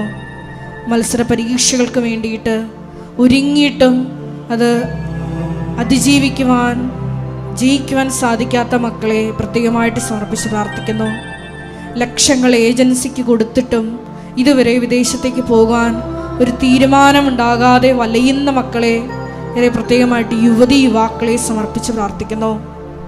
കുടുംബ സമാധാനമില്ലാത്ത മക്കളെ പ്രത്യേകമായിട്ട് സമർപ്പിച്ച് പ്രാർത്ഥിക്കുന്നു. മദ്യപാനത്തിനും മറ്റ് ലഹരി വസ്തുക്കൾക്കും അടിപ്പെട്ടു പോയി ജീവിതം തന്നെ തുലയ്ക്കുന്ന മക്കളെ പ്രത്യേകമായിട്ട് ഈ ആരാധനാ സമയം ദൈവമാതാവിൻ്റെ മധ്യസ്ഥതയിൽ പ്രത്യേകമായിട്ട് സമർപ്പിച്ച് പ്രാർത്ഥിക്കുന്നു. പരിശുദ്ധമേ ദൈവമാതാവേ, ആ മക്കളെ നീ സ്വന്തമാക്കണമേ എന്ന് പ്രാർത്ഥിക്കുന്നു. നിന്റെ മകൻ്റെ തിരുരക്തത്താൽ കഴുകി ആ മക്കളെ എത്രയും വേഗം വിശുദ്ധീകരിച്ച് ഈ സാക്ഷ്യപീഠത്തിൽ നിർത്തണമേ എന്ന് പ്രാർത്ഥിക്കുന്നു. ഞങ്ങളുടെ ഭവനങ്ങളിലായിരിക്കുന്ന കുഞ്ഞുമക്കളെയും പഠിക്കുന്ന വിദ്യാർത്ഥികളെയും പ്രത്യേകമായിട്ട് സമർപ്പിച്ച് പ്രാർത്ഥിക്കുന്നു. ഈശോയെ, ജ്ഞാനത്തിലും പ്രായത്തിലും നീ വളർന്നതുപോലെ ആ മക്കൾ നിന്നെ അറിഞ്ഞ് രുചിച്ച് അനുഭവിച്ചറിഞ്ഞ് വളരുവാനുള്ളൊരു അഭിഷേകം ഈ ആരാധനയിൽ പങ്കെടുത്ത് പ്രാർത്ഥിക്കുന്ന ഓരോ മക്കൾക്കും നൽകണമേ. അവരെ പരിശീലിപ്പിക്കുവാൻ, ദൈവത്തെ അറിഞ്ഞ് പരിശീലിപ്പിക്കുവാൻ മാതാപിതാക്കൾക്ക് അധികമായിട്ടുള്ള അഭിഷേകം നൽകണമേ എന്ന് പ്രാർത്ഥിക്കുന്നു. ഞങ്ങളുടെ ഭവനങ്ങളിലായിരിക്കുന്ന രോഗികളായിരിക്കുന്ന പ്രായമായിട്ടുള്ള മാതാപിതാക്കളെ സമർപ്പിച്ച് പ്രാർത്ഥിക്കുന്നു. ഈശോയെ, അവരൊക്കെ ശുശ്രൂഷിക്കുവാൻ മക്കൾക്ക് അധിക അഭിഷേകം നൽകണമേ എന്ന് പ്രാർത്ഥിക്കുന്നു. രോഗികളായിട്ടുള്ള മക്കളെ പ്രത്യേകമായിട്ട് നീ ഏറ്റെടുക്കണമേ എന്ന് പ്രാർത്ഥിക്കുന്നു. പലവിധ വ്യവഹാരങ്ങളിൽ അകപ്പെട്ടു പോയിട്ടുള്ള മക്കളെ പ്രത്യേകമായിട്ട് സമർപ്പിച്ച് പ്രാർത്ഥിക്കുന്നു. തെറ്റിദ്ധാരണകളാൽ അകന്നു നിൽക്കുന്ന കുടുംബാംഗങ്ങളെ പ്രത്യേകമായിട്ട് സമർപ്പിച്ച് പ്രാർത്ഥിക്കുന്നു. കലഹത്തിൻ്റെയും വഴക്കിൻ്റെയും അരൂപികളെ ഈ ആരാധനയുടെ യോഗ്യതയാൽ നീ അത് തകർക്കണമേ എന്ന്, അവരുടെ ഭവനത്തിൽ ശാന്തിയും സമാധാനവും നൽകണമേ എന്ന് ഞങ്ങൾ ഒരു നിമിഷം പ്രാർത്ഥിക്കുന്നു. ഏറെ പ്രത്യേകമായിട്ട് ഞങ്ങളുടെ ഈ ആലയത്തെയും പ്രത്യേകമായിട്ട് സമർപ്പിച്ച് പ്രാർത്ഥിക്കുന്നു. അനുദിനം ഇവിടെ വന്ന് കടന്നു പോകുന്ന ഓരോ മക്കളെയും ഈശോയെ പ്രത്യേകമായിട്ട് സമർപ്പിച്ച് പ്രാർത്ഥിക്കുന്നു. അവർ മരിയൻ ഉടമ്പടി എടുത്തിട്ടില്ലെങ്കിൽ പോലും ഈശോയെ മക്കളെ ഈ ഉടമ്പടിയിലേക്ക് ആകർഷിക്കണമേ എന്ന് പ്രാർത്ഥിക്കുന്നു. വലിയ വലിയ ദൈവാനുഭവങ്ങൾ നൽകണമേ എന്ന് പ്രാർത്ഥിക്കുന്നു. ഒരിക്കലെങ്കിലും ഈശോയെ ഈ അമ്മയെ കണ്ട് കൃപാസനത്തിൽ ജീവനോടെ പ്രത്യക്ഷയായ ദൈവമാതാവിനെ കണ്ട് കണ്ണുനീരിട്ട് പോയിട്ടുള്ള മുഴുവൻ മക്കളെയും വിശ്വാസമില്ലാതെയാണ് ആ മക്കൾ ഈ ആലയത്തിലോട്ട് കടന്നു വന്നതെങ്കിലും പരിശുദ്ധമേ ദൈവമാതാവേ, ഞങ്ങളായിരിക്കുന്ന ഈ സമൂഹത്തിൻ്റെ വിശ്വാസം കണക്കിലെടുത്ത് ആ മക്കൾക്ക് വലിയ വിശ്വാസവും ദൈവിക അനുഭവങ്ങളും നൽകണമേ എന്ന് പ്രാർത്ഥിക്കുന്നു. ഒരു ദിവസം അങ്ങേ മഹത്വപ്പെടുത്തി ഈ അൾത്താരയിൽ സാക്ഷ്യം പറയുവാനുള്ള വലിയ അഭിഷേകം ആ മക്കൾക്ക് നൽകണമേ എന്ന് പ്രാർത്ഥിക്കുന്നു. വിവിധങ്ങളായ തിന്മകളിൽ അകപ്പെട്ട് ജീവിക്കുന്ന മക്കളെ പ്രത്യേകമായിട്ട് സമർപ്പിച്ച് പ്രാർത്ഥിക്കുന്നു. ഭർത്താവുമായിട്ട് അല്ലെങ്കിൽ ഭാര്യയുമായിട്ട് അകന്ന് സ്വന്തം ജീവിത പാതകളിലായിരിക്കുന്ന മക്കളെ, അങ്ങനെ കുടുംബത്തിൽ വലിയ വിഷമങ്ങൾ അനുഭവിക്കുന്ന മക്കളെ, ഒപ്പം തന്നെ വലിയ വലിയ ചതികളിൽ അകപ്പെട്ടു പോയിട്ടുള്ള മക്കളെ പ്രത്യേകമായിട്ട് സമർപ്പിച്ച് പ്രാർത്ഥിക്കുന്നു. ദാമ്പത്യ വിശുദ്ധിയെ തകർക്കുന്ന എല്ലാവിധ തിന്മകൾക്കെതിരെ ആരാധനയിലൂടെ അവരുടെ ജീവിതത്തിൽ തീരുമാനമുണ്ടാകണമേ എന്ന് ഞങ്ങൾ പ്രത്യേകമായിട്ട് പ്രാർത്ഥിക്കുന്നു. ഞങ്ങളുടെ ജീവിതത്തിൽ, ഞങ്ങളുടെ കുടുംബത്തിൽ, ഞങ്ങളായിരിക്കുന്ന സമൂഹത്തിൽ ഉയർന്നു പോകുന്ന എല്ലാ തിന്മകൾക്കെതിരെയും പരിശുദ്ധമേ ദൈവമാതാവേ, സർപ്പത്തിൻ്റെ തല തകർത്ത ദൈവമാതാവേ, അമ്മ തന്നെ ഈ ആരാധനയുടെ യോഗ്യതയാൽ ഞങ്ങളുടെ ജീവിതത്തിലുള്ള എല്ലാ സർപ്പ സാഹചര്യങ്ങളെയും തകർക്കണമേ എന്ന് ഈ ആരാധനയുടെ യോഗ്യതയാൽ ഞങ്ങൾ ഒരു നിമിഷം സമർപ്പിച്ച് പ്രാർത്ഥിക്കുന്നു. ലോകത്തിന് കൊടുക്കുവാൻ മരിയൻ ഉടമ്പടിയെടുത്ത് പ്രാർത്ഥിച്ചു പോയിട്ടുള്ള മുഴുവൻ മക്കളെയും ഈ സമയം മരിയൻ ഉടമ്പടിയുടെ നിബന്ധനകളാൽ അത് വിശ്വസ്താപനം പാലിക്കുന്നതിലൂടെ അഭിഷേകം ചെയ്യണമേ എന്ന് പ്രാർത്ഥിച്ചുകൊണ്ട് ഒരു നിമിഷം സ്തുതിക്കാം. ഹല്ലേലൂയ, ഹല്ലേലൂയ, ഹല്ലേലൂയ, ഹല്ലേലൂയ. യേശുവേ നന്ദി, യേശുവേ സ്തുതി, യേശുവേ ആരാധന, യേശുവേ മഹത്വം, മഹത്വം, മഹത്വം, ആരാധന, ആരാധന, ആരാധന, യേശുവേ നന്ദി, യേശുവേ സ്തുതി, ഹല്ലേലൂയ, ഹല്ലേലൂയ, ഹല്ലേലൂയ, ഹല്ലേലൂയ, യേശുവേ മഹത്വം, ഹല്ലേലൂയ, ഹല്ലേലൂയ.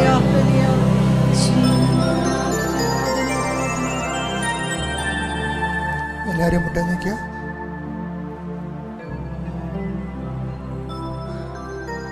കൈകൾ കൂപ്പി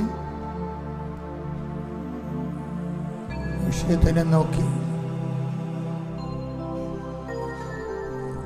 രോഗസൗഖ്യവും ജീവിത ദുരിതങ്ങളിൽ നിന്ന് വിടുതലും ആശീർവാദം സ്വീകരിക്കാം. കർത്താവിന്റെ ഉന്നതമായ നാമത്തിന് സ്വസ്ഥം ചെയ്യുന്നു. കർത്താവിന്റെ വിശുദ്ധ പൗരോഹിത്യത്തെ മഹത്വപ്പെടുത്തണമേ. കർത്താവ് സഭയിലുള്ള സാന്നിധ്യം പ്രകടമാക്കണമേ.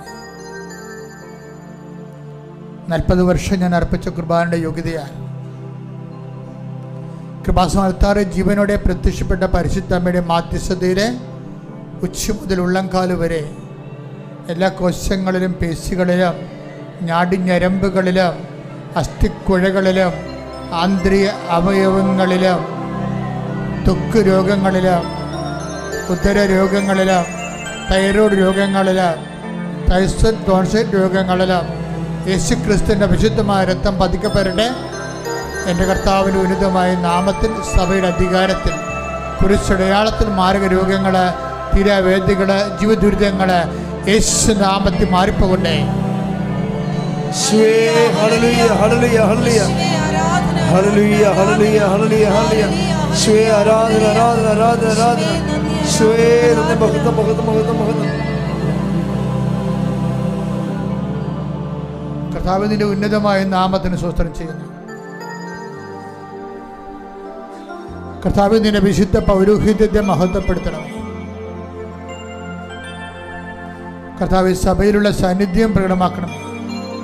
അങ്ങയുടെ മക്കൾ തീർത്ഥാടനത്തിലും ഓൺലൈനിലും ഈ ആഴ്ചയെ പ്രാർത്ഥിക്കുന്ന എല്ലാ വിഷയത്തിൻ്റെ മേലും, എല്ലാ കണ്ണുനീരിൻ്റെ മേലും, എല്ലാ ജീവിത ദുരിതങ്ങളുടെ മേലും, തടസ്സങ്ങളുടെ മേലും കർത്താവിൻ്റെ ശക്തി പ്രവർത്തിക്കട്ടെ. മാർഗ തടസ്സങ്ങൾ, ജീവിത ദുരിതങ്ങൾ യേശുവിൻ്റെ നാമത്തിൽ മാറിപ്പോകട്ടെ. ശ്രദ്ധിക്കട്ടെ. ഹല്ലേലൂയ, ഹല്ലേലൂയ, ഹല്ലേലൂയ, ഹല്ലേലൂയ, ഹല്ലേലൂയ. യേശുവേ, ഹല്ലേലൂയ.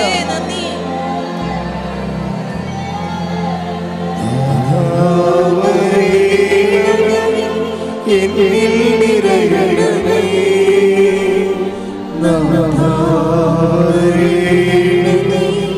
സൗഖ്യം നൽകണമേ,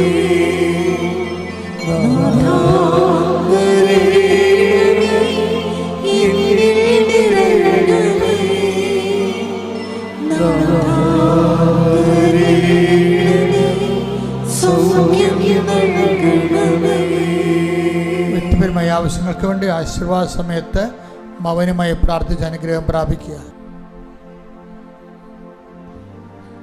ശിരസ്സ് നമിച്ച് ദിവികാരുണ്യനാഥന്റെ ആശീർവാദം സ്വീകരിക്കാം.